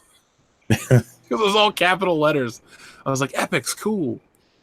By the way, to our listener that is going one day at Universal, Universal's awesome. My friend Phil just got back from there, and he brought me back a little Spider-Man statue. So thanks, Phil. Modelicious says Thanos headbutts Bree back into the kitchen. I unironically do. I sighed relief when he did that because I don't know about you, but I think that if she had straight up beaten the shit out of him and saved the day, like many people would have been very upset. They knew they couldn't pull that shit off. Like, I don't care what people say about Captain Marvel, Disney or whatever. They know that you can't, or they couldn't do that shit. I think you're right. Honestly, I think that despite the fact that they pushed so much crap, they knew that after a decade plus, if they didn't have Cap, Iron Man, and Thor be the more of the focus, then they would have stepped too far. Philip B has a super chat directed at you, Ethan. Name a fat white pie eater that can sing. I can't. Meatloaf. Meatloaf. There you go. You did. I think Jack Black can sing. He likes pies. Yeah, he's a pretty good singer. I like Jack Black. I have one of his albums. Well, Tenacious D. Mm-hmm. Modelicious says R-rated Mary Poppins. Jodie Whittaker is a Time Lord. That R stands for something else. Salad King says, someone drink with me in memoriam of Star Wars, Game of Thrones, Star Trek, and the Dawn's Wrist. I get the joke now. The poor Dawn, man. Out of all of them, the Dawn is the one that we drink the most for. Salad King, if you want to drink with us on this channel, Friday night we're going to have a drunk commentary of Spider-Man, the Sam Raimi film. So we'll drink whatever you guys want and whoever's honor. It'll be a lot of fun. Ross says, YK, what they say around families never relax. Or I guess he says, you know what they say around families never relax. I'm not sure what that's referencing. I don't either. I'm sorry, Ra. Boag with super chats where I'm like, I don't know. I do too. I always try to spend time on these. I'm just like, okay, hold on. Mind, go back. Boag says, Mauler, do an EFAP breaking down Ethan's video. That 2-minute video. The 2 I mean, we would just watch and laugh probably. This is like what's happening. We actually, it's like a phenomenon on EFAB. Like people are like, why don't you cover good videos? And you're like, okay, so if we cover a good video, we will hit play and then we will watch it and be entertained, and then we'll be essentially stealing their content because like we're not going to pause it and go, you know what's wrong with this?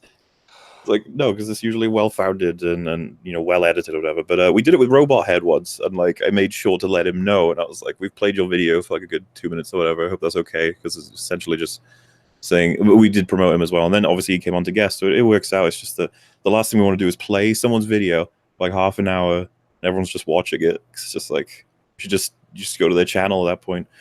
And it's hard to explain why something is good sometimes beyond saying like, you know, they are being accurate or they've got good timing with their humor, you know.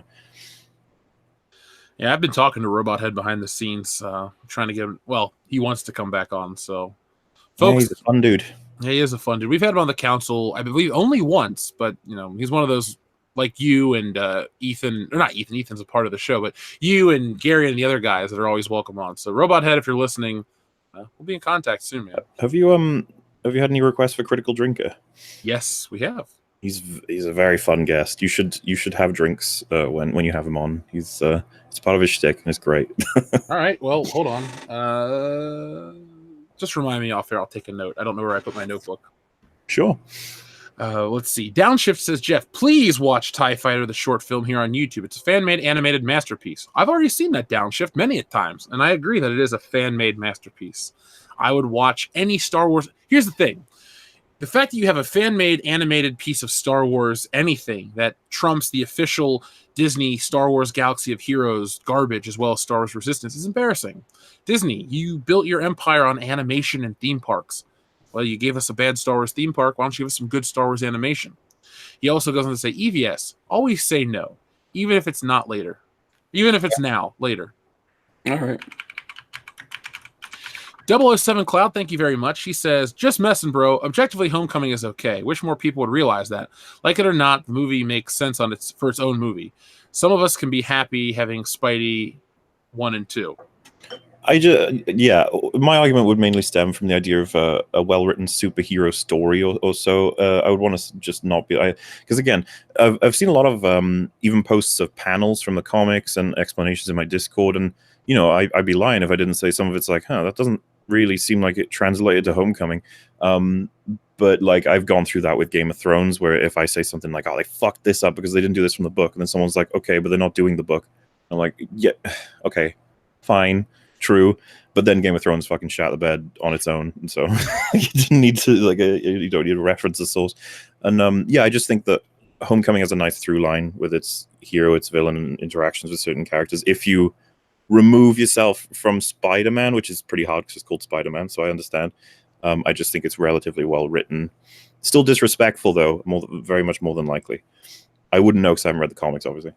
Well, my argument with Gary, because I saw the meme about the comics, I think what we were just going for is the character himself, like every other interpretation of, or every other adaptation of the character was, more close to what we were looking for. But it, like I said on your show, and folks, you can go back and watch it. It's better than, what is it? It's better than The Amazing Spider-Man 1 and 2. So we'll never argue that.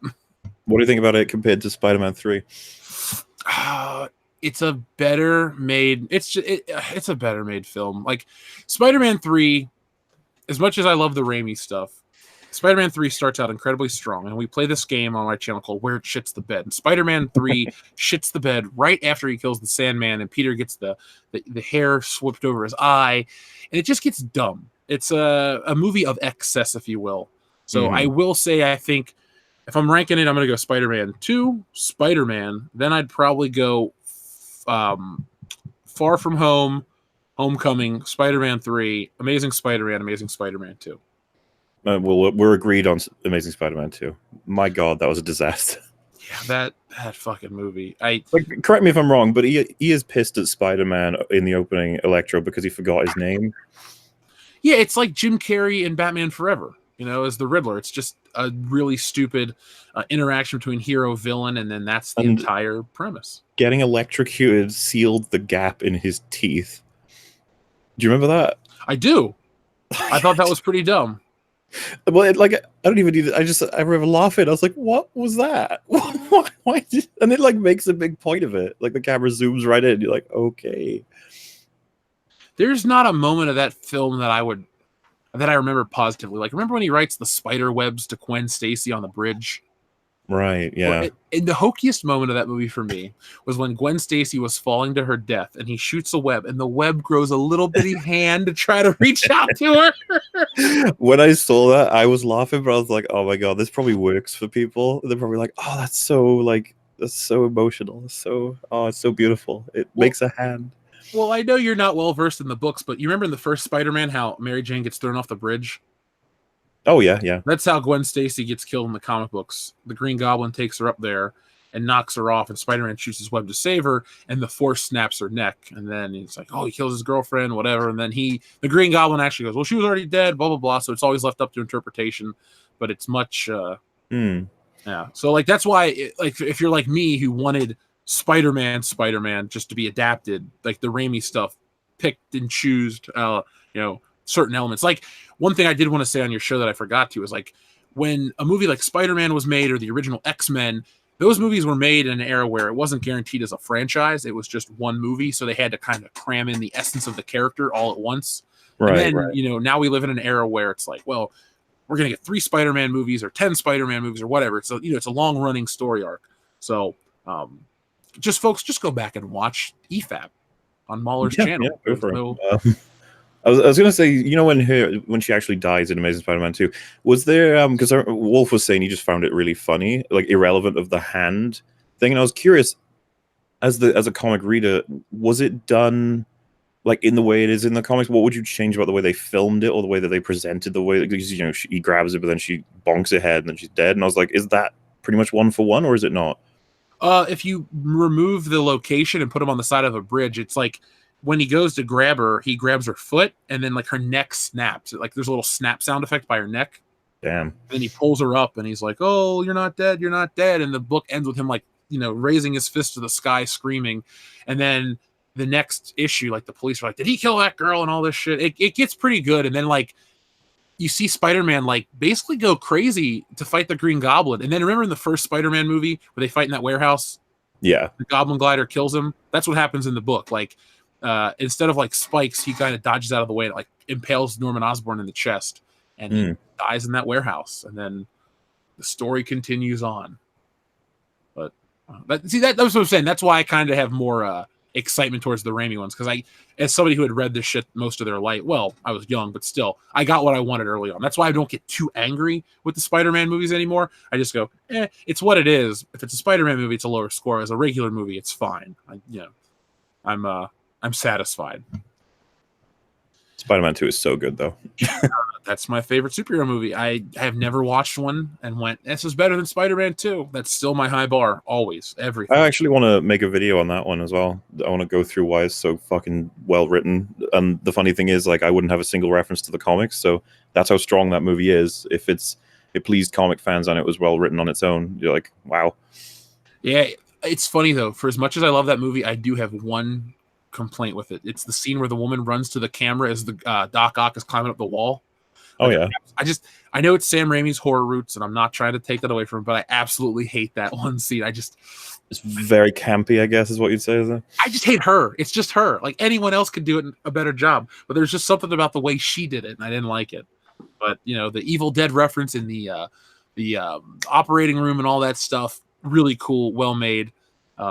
If you ever make that video, I will watch it. I'll be your first viewer, because I saw that movie the first day it came out, and I love it. Give me a decade, and maybe. We've just got so much shit to do. If YouTube is still around in a decade, I will still be your first viewer, because in a decade, Spider-Man 2 is still going to be my favorite superhero movie. And it'll still be remembered fully. Yeah, that one will be. I don't know if there will ever be an X-Men film that's remembered that fondly. Because we have, we have X2, which was great. Logan, maybe? Maybe Logan. Logan. A lot of people feel very strongly about Logan. Good movie. I got to watch it again.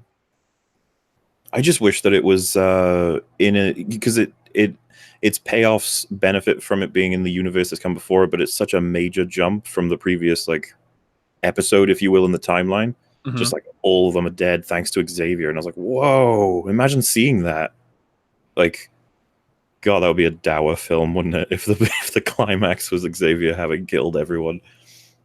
I would have liked it. It would have been an interesting choice. Oh yeah, it would be really dark. And people want darkness in all these superhero movies, so I mean, well, how could they complain? I mean, I know how they could complain, believe me, but that's interesting. Let's see. Mattaween says, "I'd love to join the High Council when y'all go all Leroy Jenkins on Area 51." That's an old meme. I was in high school for that meme. I just like the idea is they can't shoot us all. It's like they can. They'll have the guns if they want it. It would just, I guess it would look really bad if they were. Oh God, yeah, it'll look awful. It'd be like government opens fire on citizens. I imagine, if it came to something like that, they would use gas. Yeah, or I think there's a radio wave gun or something that would emit high frequencies that would just fuck with them and people would just fall down. You'll run away, sort of thing. Yeah. People don't storm Area 51. It's dumb. It's like the Tide Pod of dumb. What? You're probably better off just trying to get a drone in there. Yeah, that would. When that day comes, I'm going to be watching closely. I'm going to watch whatever news outlet or whatever YouTube channel. Hell, Ethan, we'll go for real. We'll just stand out there within the safe distance and we'll film it all. We'll get Jeremy's Z car and we'll stand out there and give you guys a High Council live on location. And will Jeremy be able to poop in the Area 51 fountain? I don't know. I'm going to guess yes. T Moniker High says, "Have some money and a great week. Hi, Councilman."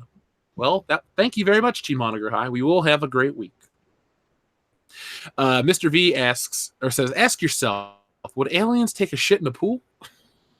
I think they'd have too much respect for the purpose of the pool.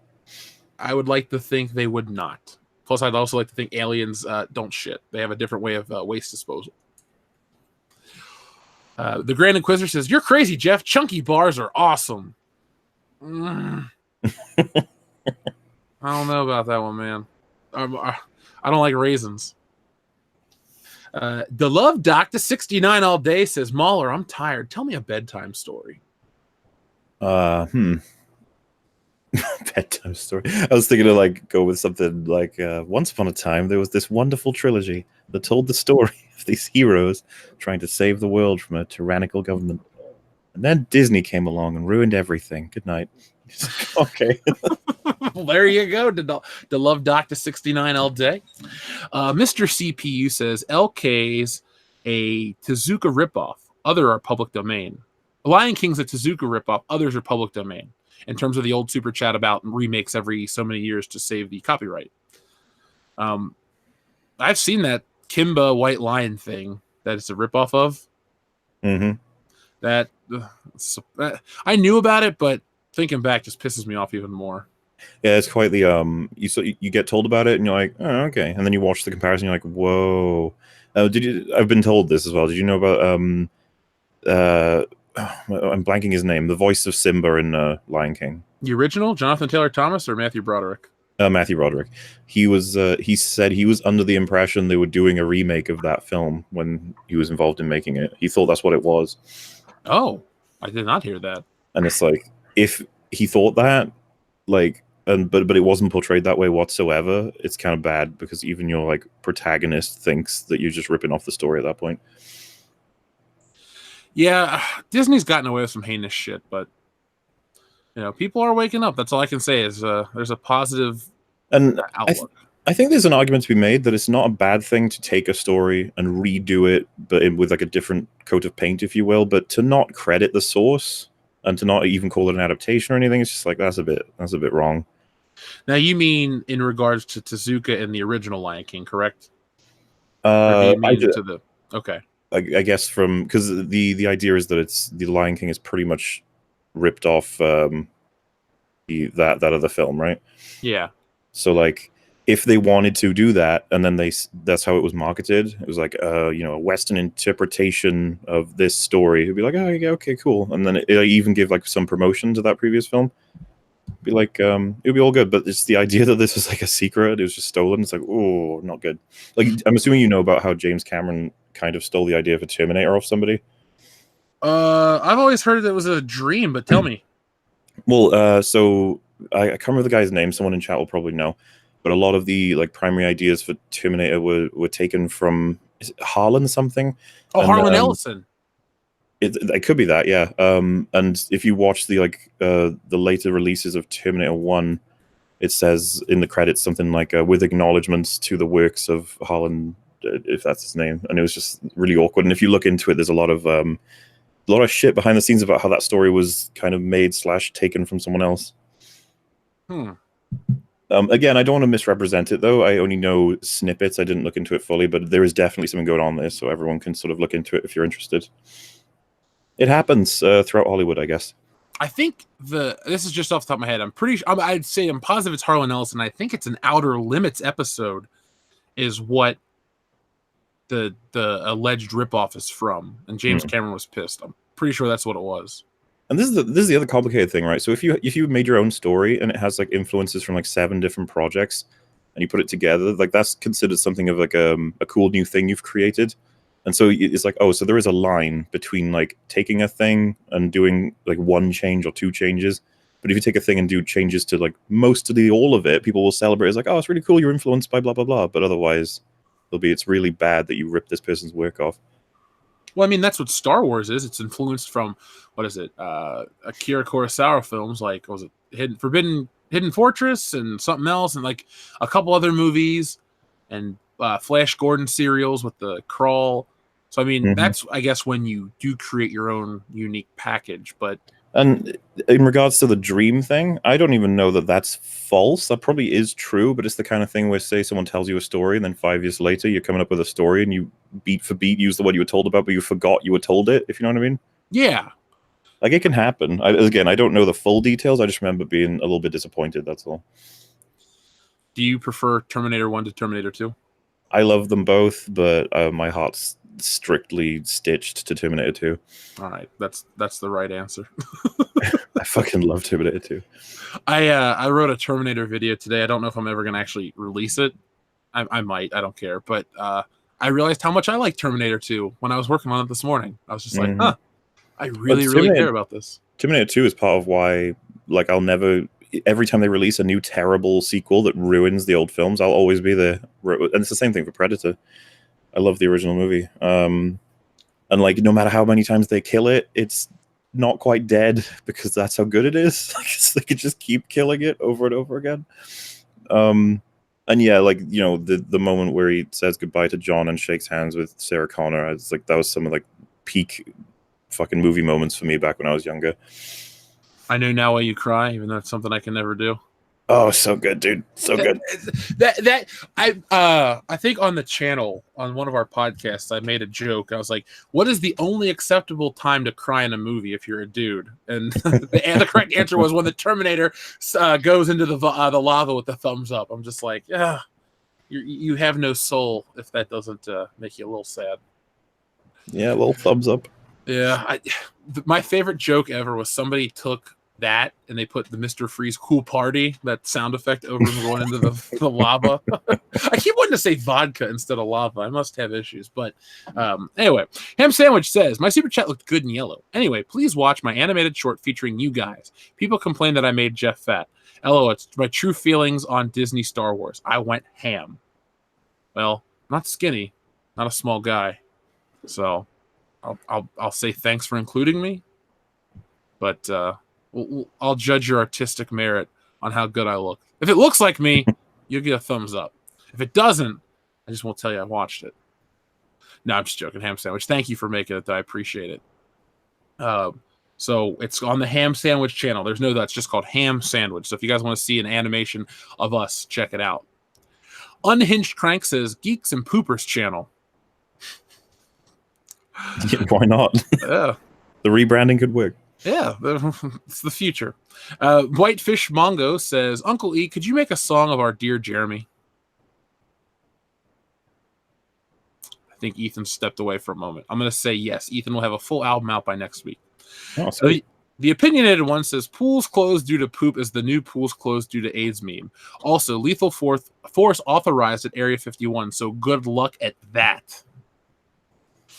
Yeah, folks, I know our audience is not dumb, so I don't even have to tell you not to do it.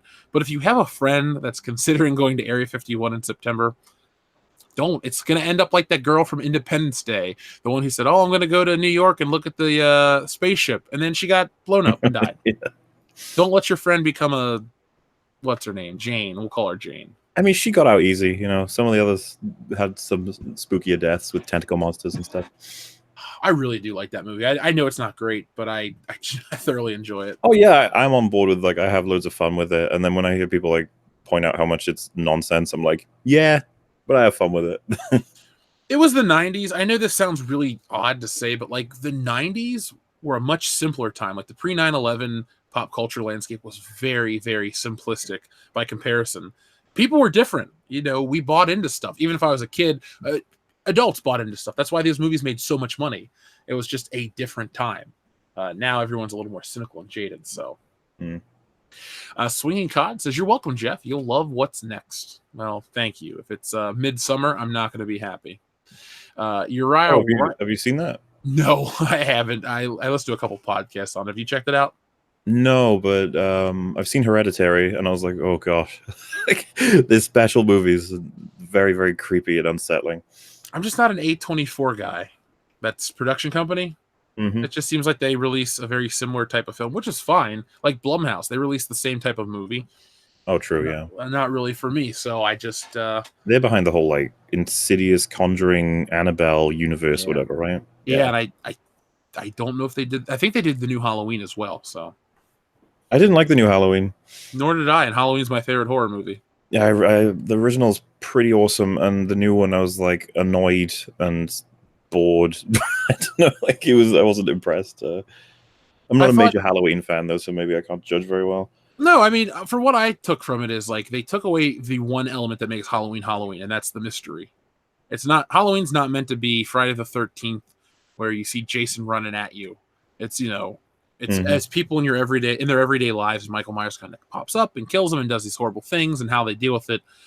If I'm being honest, though, it's only the first movie that works in that series. Maybe the second one to a degree, but just the first one. I don't know. I love most of the Star Wars. I love the whole Star Wars trilogy, but I think the first one's the best one because I feel it works as its own story.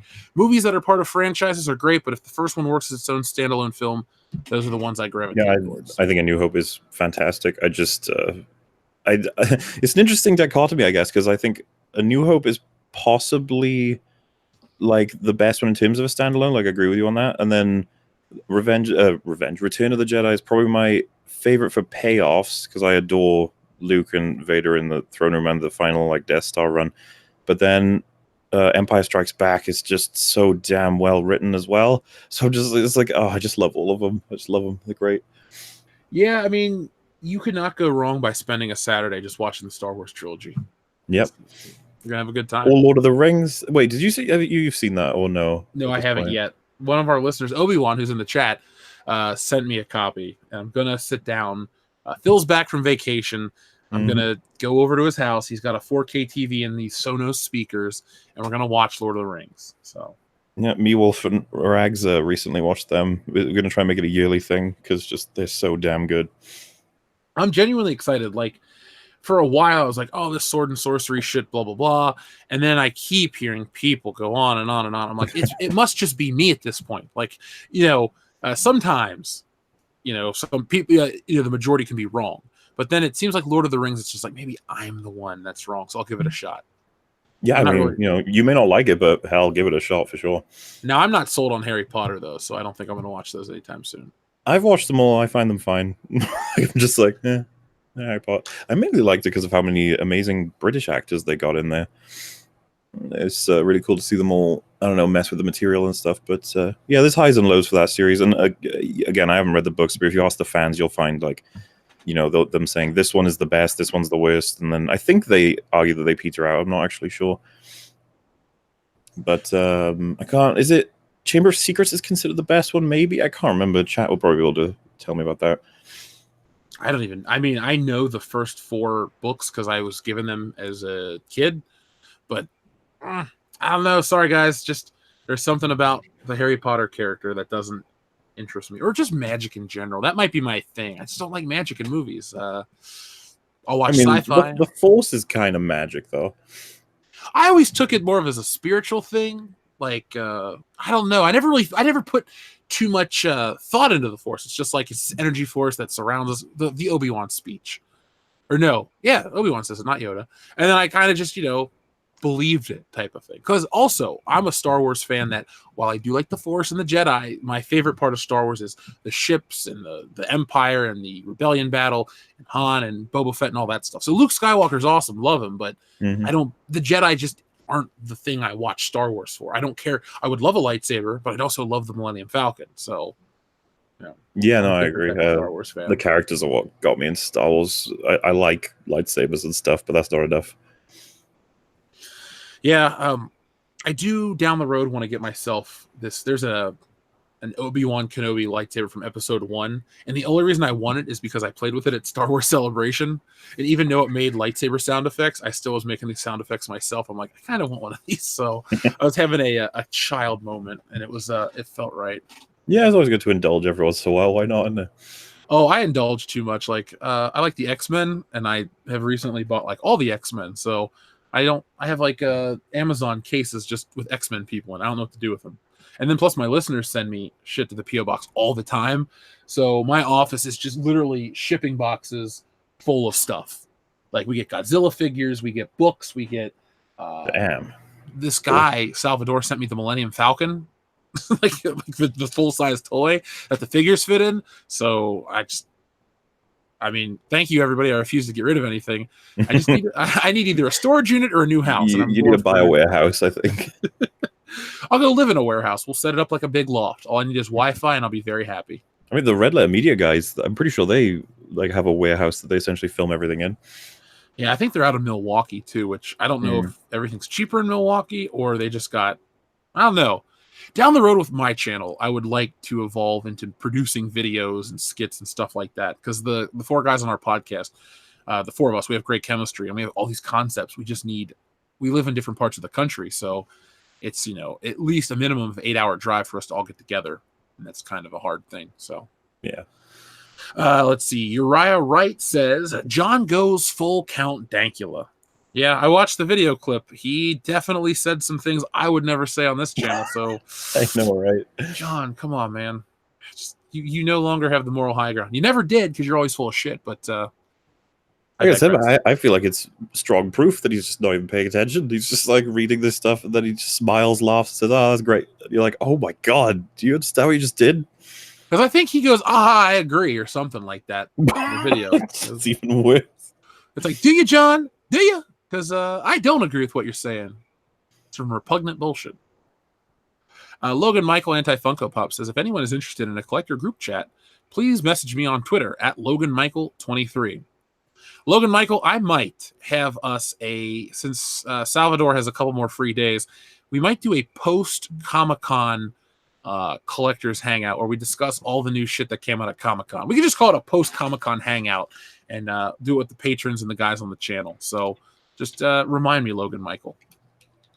Major Spike 9000 says, EVS, are Jeff or Mauler aware of the Vic Mignogna case? If not, show them your Soy Boy sketch and compare it with Ron Soy. The resemblance is eerie.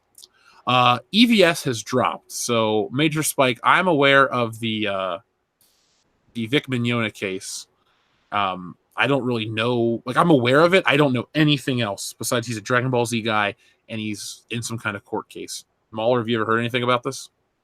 I know that Wolf is very knows a lot about it, but I've always been on the fringes. I really don't know enough to say anything.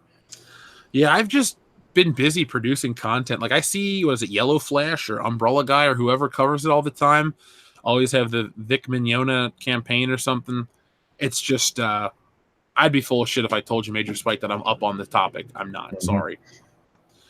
Mark C says, so Jeremy leaves the High Council because of sports. Apparently the games are more important than the geeks. Oof. Mark C, those are harsh words. Mark C is never a man to mince words, so. Salad King says, wouldn't a poop pool just be a swimming toilet?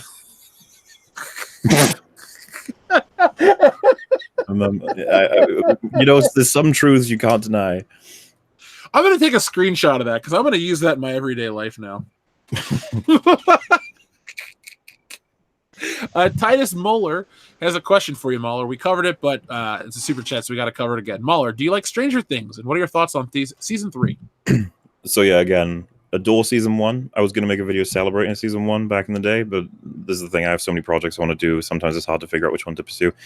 Season 2 I watched with 3 other friends. One of them bowed out at episode 5.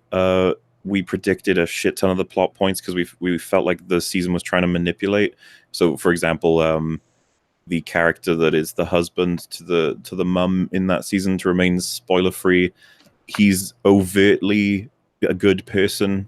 And within, I think, honestly, it was his first scene. One of my friends suggested the purpose he would serve for the entire season, and they nailed it. And not to say that that's why it's bad. There's loads of character issues. They fuck up everything that I loved about the first one with the characters. So I was going to, again, make a video of that. But then season 3, I didn't intend to watch it. And then a friend of mine was like, he wants to see it to remain sort of up to date with, because he goes to university regularly, so he can talk about it. And he was like, would you watch it with me? And I was like, I'm not going to like it, probably.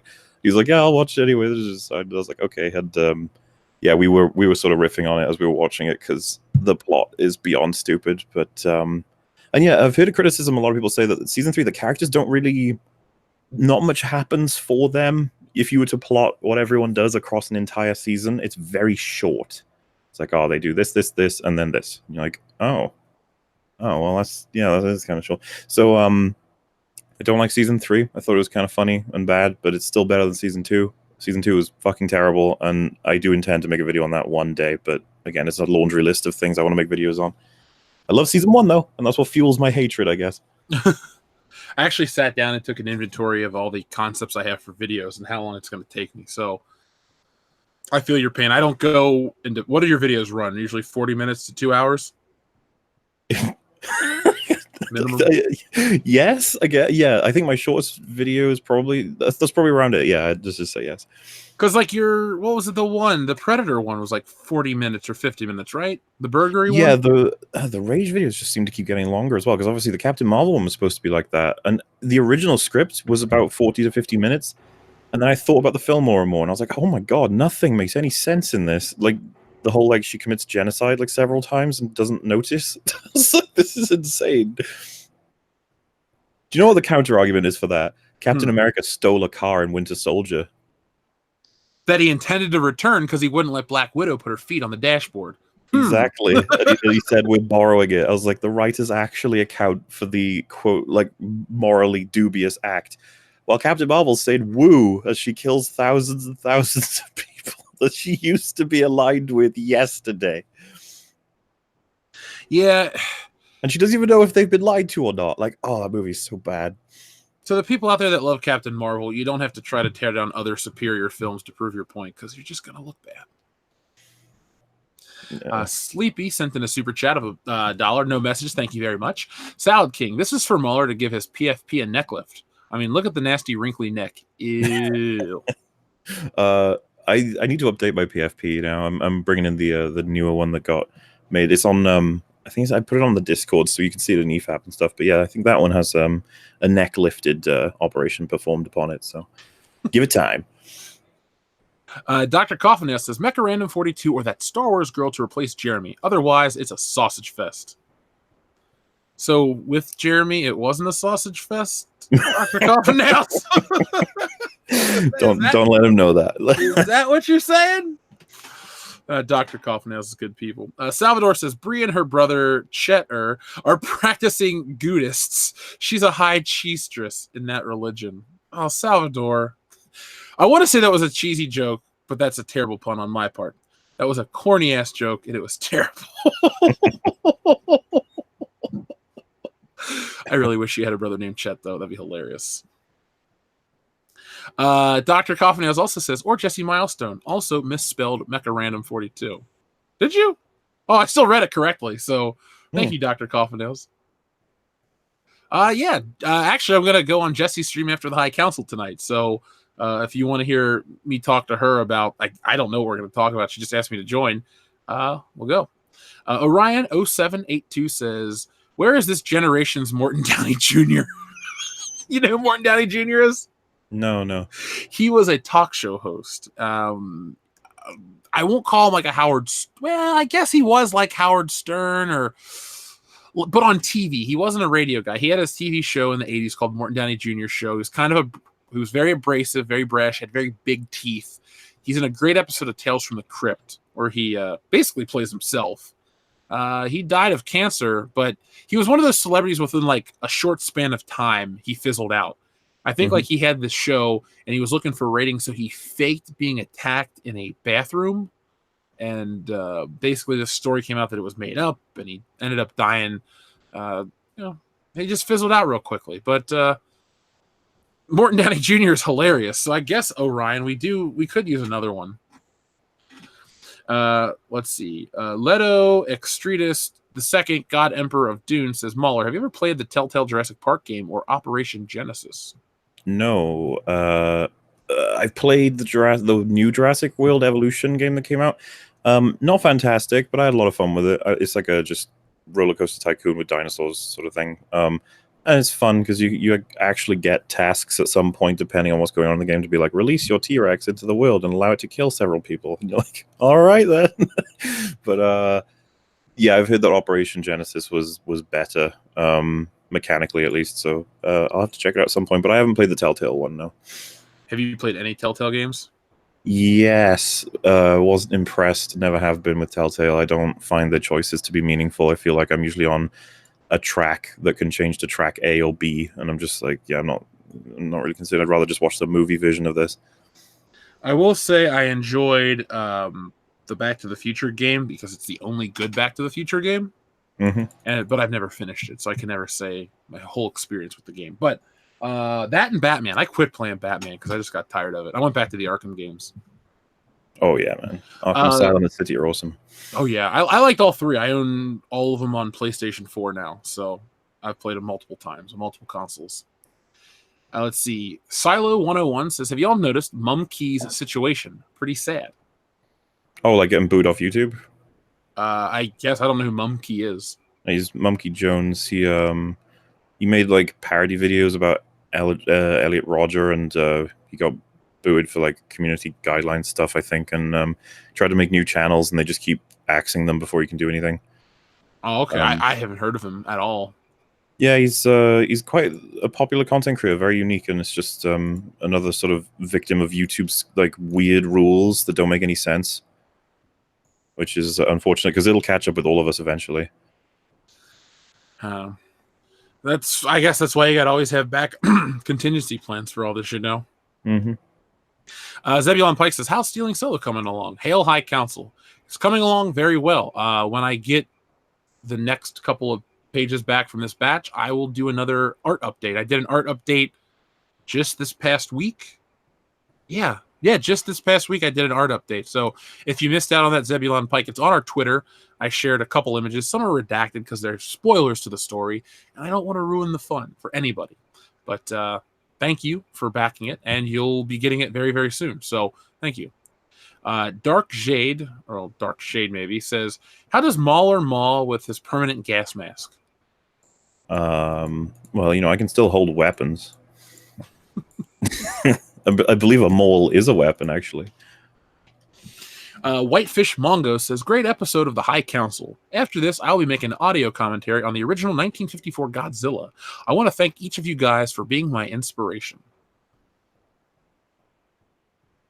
Well, you're very welcome, Whitefish Mongo. Is that you, Mongo Ventura? Yeah, it has to be, because you're talking about Godzilla. So that's the guy that sends the Godzilla figures. I have almost all of them now. They're like these nice vinyl figures, and I got a statue.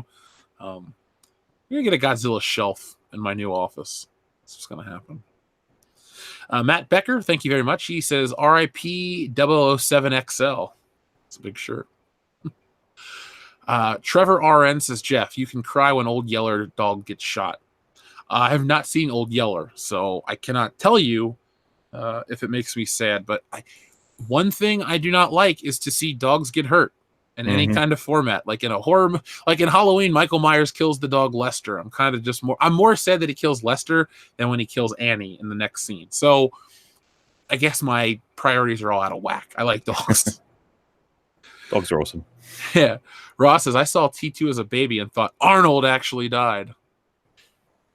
Arnold was in caps. That's why I emphasize my Arnold.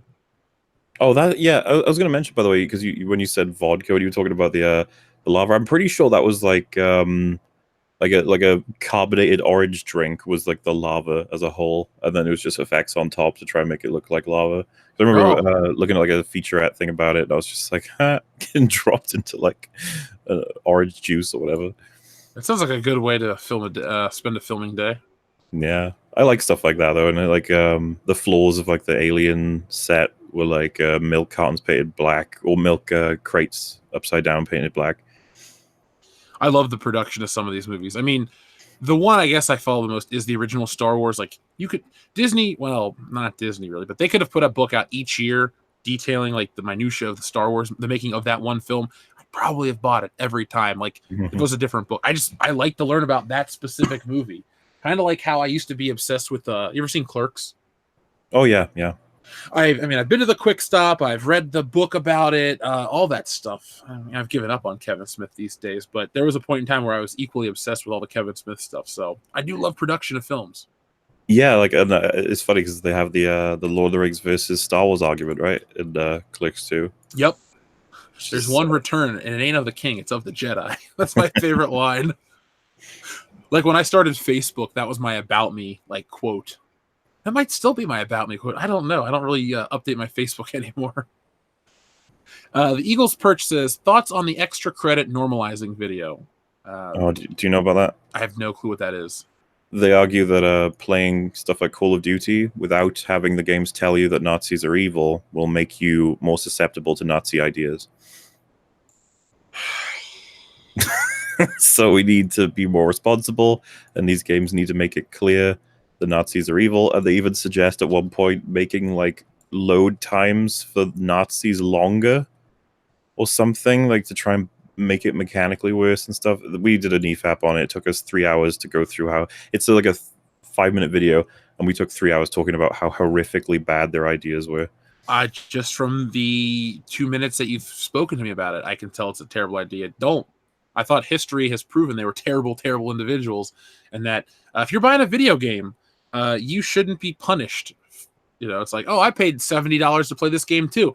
Oh, my load times are terrible. Fuck these people.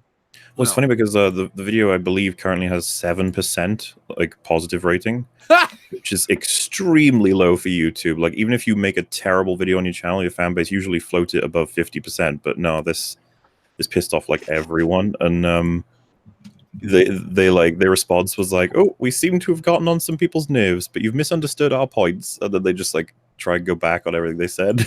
Like, well, let me look this up real quick because I just want to see what the view count is. It's extra credits.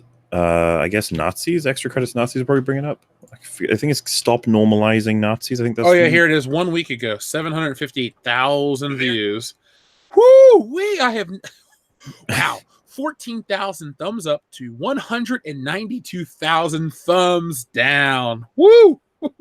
It's possibly one of the most condescending videos on YouTube as well. It at one point shows this kid playing the game, and he's like, the more you win and the more you say the words and repeat the phrases, the more you might, not realize you're getting blah, blah. And he shows the kid saying, terrorists are awesome, or something like that, or terrorists rule. And it's like, why would... Okay. My favorite comment is the top comment. Stop normalizing the creation of non-existent problems. Yeah, I've never heard of this channel before. Now I know not to subscribe. Pimpmaster Broda says, will the High Council slowly lower Jeremy into molten metal as we all wave goodbye to him as he gives us a thumbs up while screaming, video? Pimpmaster Broda, I may or may have not just raised my arm to the sky as I said that. Okay, I did. You will be missed. Commander Pluto says, have y'all heard of Isaac Butterfield? He's a hilarious Aussie YouTuber who also covered the Area 51 thing. You should check him out. I'll check him out. I will actually check out his channel right now. Isaac Butterfield. There we go. I have his channel pulled up. He's got 919,000 subscribers. Good for him. I'll watch his Area 51 video later. Mark C says, the great question of Captain Marvel. If you have interstellar travel, what do you need a light speed engine for? Light speed. Like, this is one of the basic things with any sci-fi. I'm sure you know this probably better than I do, that each of these stories will have a thing. They can call it warp, they can call it hyperdrive, hyperspace travel, starburst, or wormholes, or what Guardians of the Galaxy do, the jump points. You need a thing like that, because traveling really fast will never be fast enough if your cap is light speed. You need a thing to get you past that, and Captain Marvel didn't bother, and I don't know how they didn't bother, considering they already have the jump points in the film. And it's like, oh, we're trying to crack this amazing technology that allows us to travel slower than we currently can. You're like, okay. So stupid. Yeah. All they needed to do was not call it that. They could have called it, the jump drive, or the not hyperdrive is too close to Star Wars. Something, you know what I mean? Just find a sci-fi word. Oh, yeah. Drive, something. Or maybe just come up with a better plot point. Yeah, that could also work, but like the hyperpoint drive, I guess you can't use hyper. You know what I mean? You just need to brainstorm for a day. You'll find a word that works. Just don't use fucking light speed. That doesn't make sense. I mean, it's sad when two dudes on a YouTube video live stream could come up with a better name for it within 10 minutes if we really tried than a multi-$100 million plus movie. I'm not even kidding, dude. I was just science words into Google. Like, what have we got? And you just find one in relation to travel, and then you just say it. And if someone said it doesn't necessarily make sense, like, yeah, it's not supposed to. It's just a name they gave it. Yeah, parsec was also misused in Star Wars. It's no big deal. I love how that's the argument. It's like, well, that's the, you know how originally people thought parsec was a unit of time or whatever, but it's actually a unit of distance. And then they went out of their way to explain it later. It's like, oh, they're to travel around the mall and all this stuff. Like, I firmly believe it was just a mistake in the script, and they found a way out of it. Yeah. But, there you go, dude. A search for 5 second phase drive. Call it that. I would have bought into that. Oh, it's already better. Phase drive. Took 2 minutes, internet. Disney, hire us both. Pay us, There you go. Tim in chat, the Rift engine. Do it. Fine. Rift engine, that works. That works too. I like it.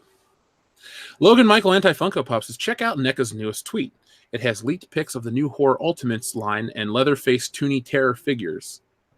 Well, Logan Michael, I will check that out. I'm actually going to follow all of the toy releases at Comic-Con. That is when people say, oh, I can't wait to see what they're going to do with Marvel. I say, I can't wait to see what toys are coming out. So I will frequent my favorite sites. I will basically pick out what I'm going to buy and then pre-order accordingly. So Logan Michael, we'll be talking soon. Mako Rex says, awesome stream, guys. Have either of you seen the Heisei Gamera trilogy from the 90s? Been meaning to watch all 3. I hear they're really good. Nope, don't know what that is. I think it's like a kaiju monster, Gamera. Oh, okay. Monster. I have not seen it, Mako Rex. I apologize if I said your name wrong, but I will take a screenshot as a reminder to check it out, because with Mongo Ventura's awesome Godzilla figures, sometimes you just want to watch a kaiju movie. Mexican Iron Man says, I loved the debate on that show, on that Spider-Man show this past weekend with Gary. What other movies can you guys do again? Amazingly great job / great show. Awesome. Oh, like what movies can we debate? I don't know.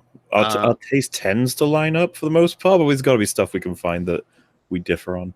I would definitely love to debate stuff with you. We used to do on our podcast a thing called the Great Pop Culture Debate. This was 4 years ago when we started, because I was trying to figure out a way to fill some time, because this was before we picked up and we'll talk about topical stuff, this, that, and the other. So, yeah, man, if you know what, the listeners, if we could pick a time in the future where we're both available and the listeners could tell us what they want us to debate, what sides, and then we could do the research. That could be interesting. Yeah. That way it's, a little less emotional and maybe more like, you'd have to have some emotion into it, but it wouldn't be like, I'm going to argue for A New Hope because the first Star Wars movie I saw and I watched it 150 times, blah, blah, blah, blah, blah. Like give you like other points that we could actually debate, because you can't debate, my feelings type of thing. So, sure. So Mexican Iron Man, yeah, just put that out on Twitter. We'd love to do that. Always have fun talking to Mauler. This is probably our 5th time interacting. I believe so. It's almost become sort of like normal to me. So if someone told me we've talked 10 times, I'd be like, yeah, I can believe it. We've spoken every day for a year, Mauler. You just have a terrible memory. Finally, our last super chat of the evening comes from Silo 101. About the Mumkey thing, Mauler, not the booting. His situation is bad, like pro Jared bad. Don't want to get into it on the stream, but look it up after. Oh, okay. Yeah, no, I've not heard anything about that. I only know about the previous stuff. Yeah. Okay. Yeah, thank you for wording it the way you did, Silo. I appreciate that. God, this has been long. This has been almost 4 hours, dude. So this is short for you. But I was gonna say we've made it through half a EFAP. Well, this is a high council. It's almost 6 a.m. for you. Yes. Yeah, it's almost 1 a.m. here. So, folks, we have reached the end of the High Council. Probably one of the. I know we lost to Jeremy, but we gained a Mauler for the evening, and we're gonna have a new replacement third. The High Council is not going anywhere. We're gonna continue the journey all the way to Star Wars Episode 9 and beyond. The fandom menace grows.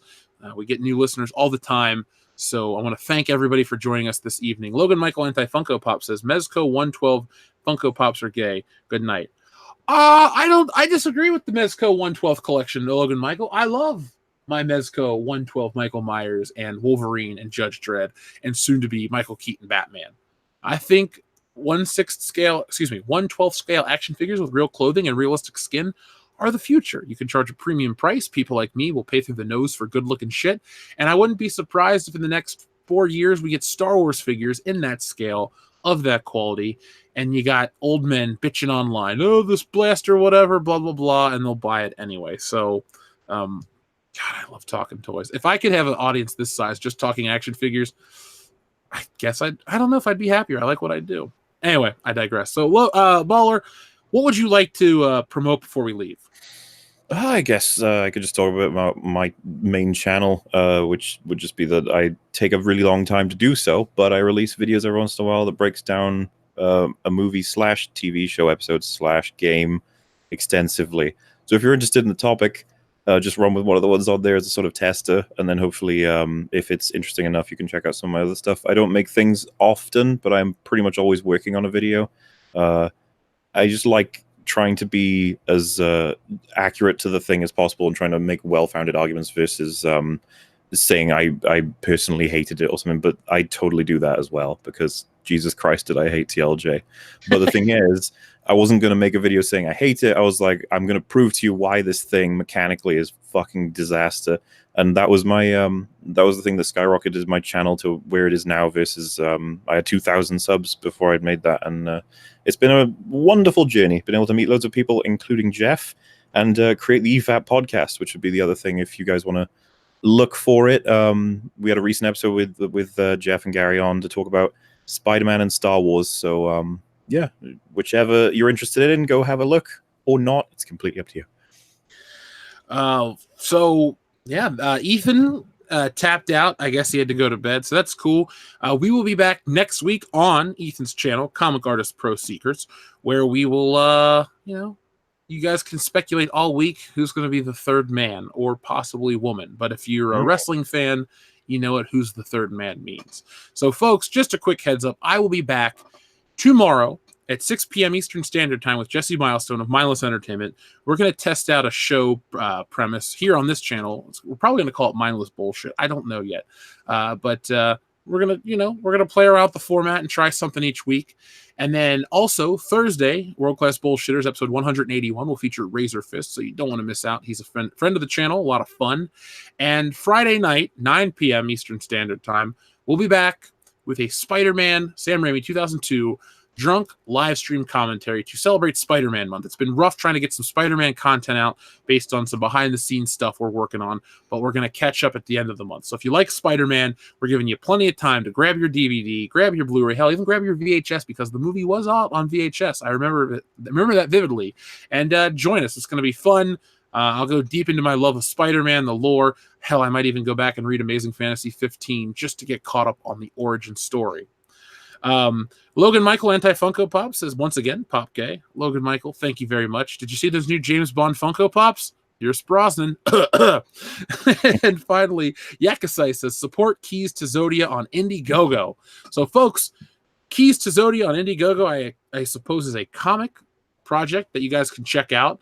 And, support the little guy. That's how we can grow and make our own entertainment. And if you're fed up with the pop culture landscape, well, there are lots of people, myself included, Mauler out there, who are making our own entertainment. And we want to thank each and every one of you guys for making it possible. And the ladies, too.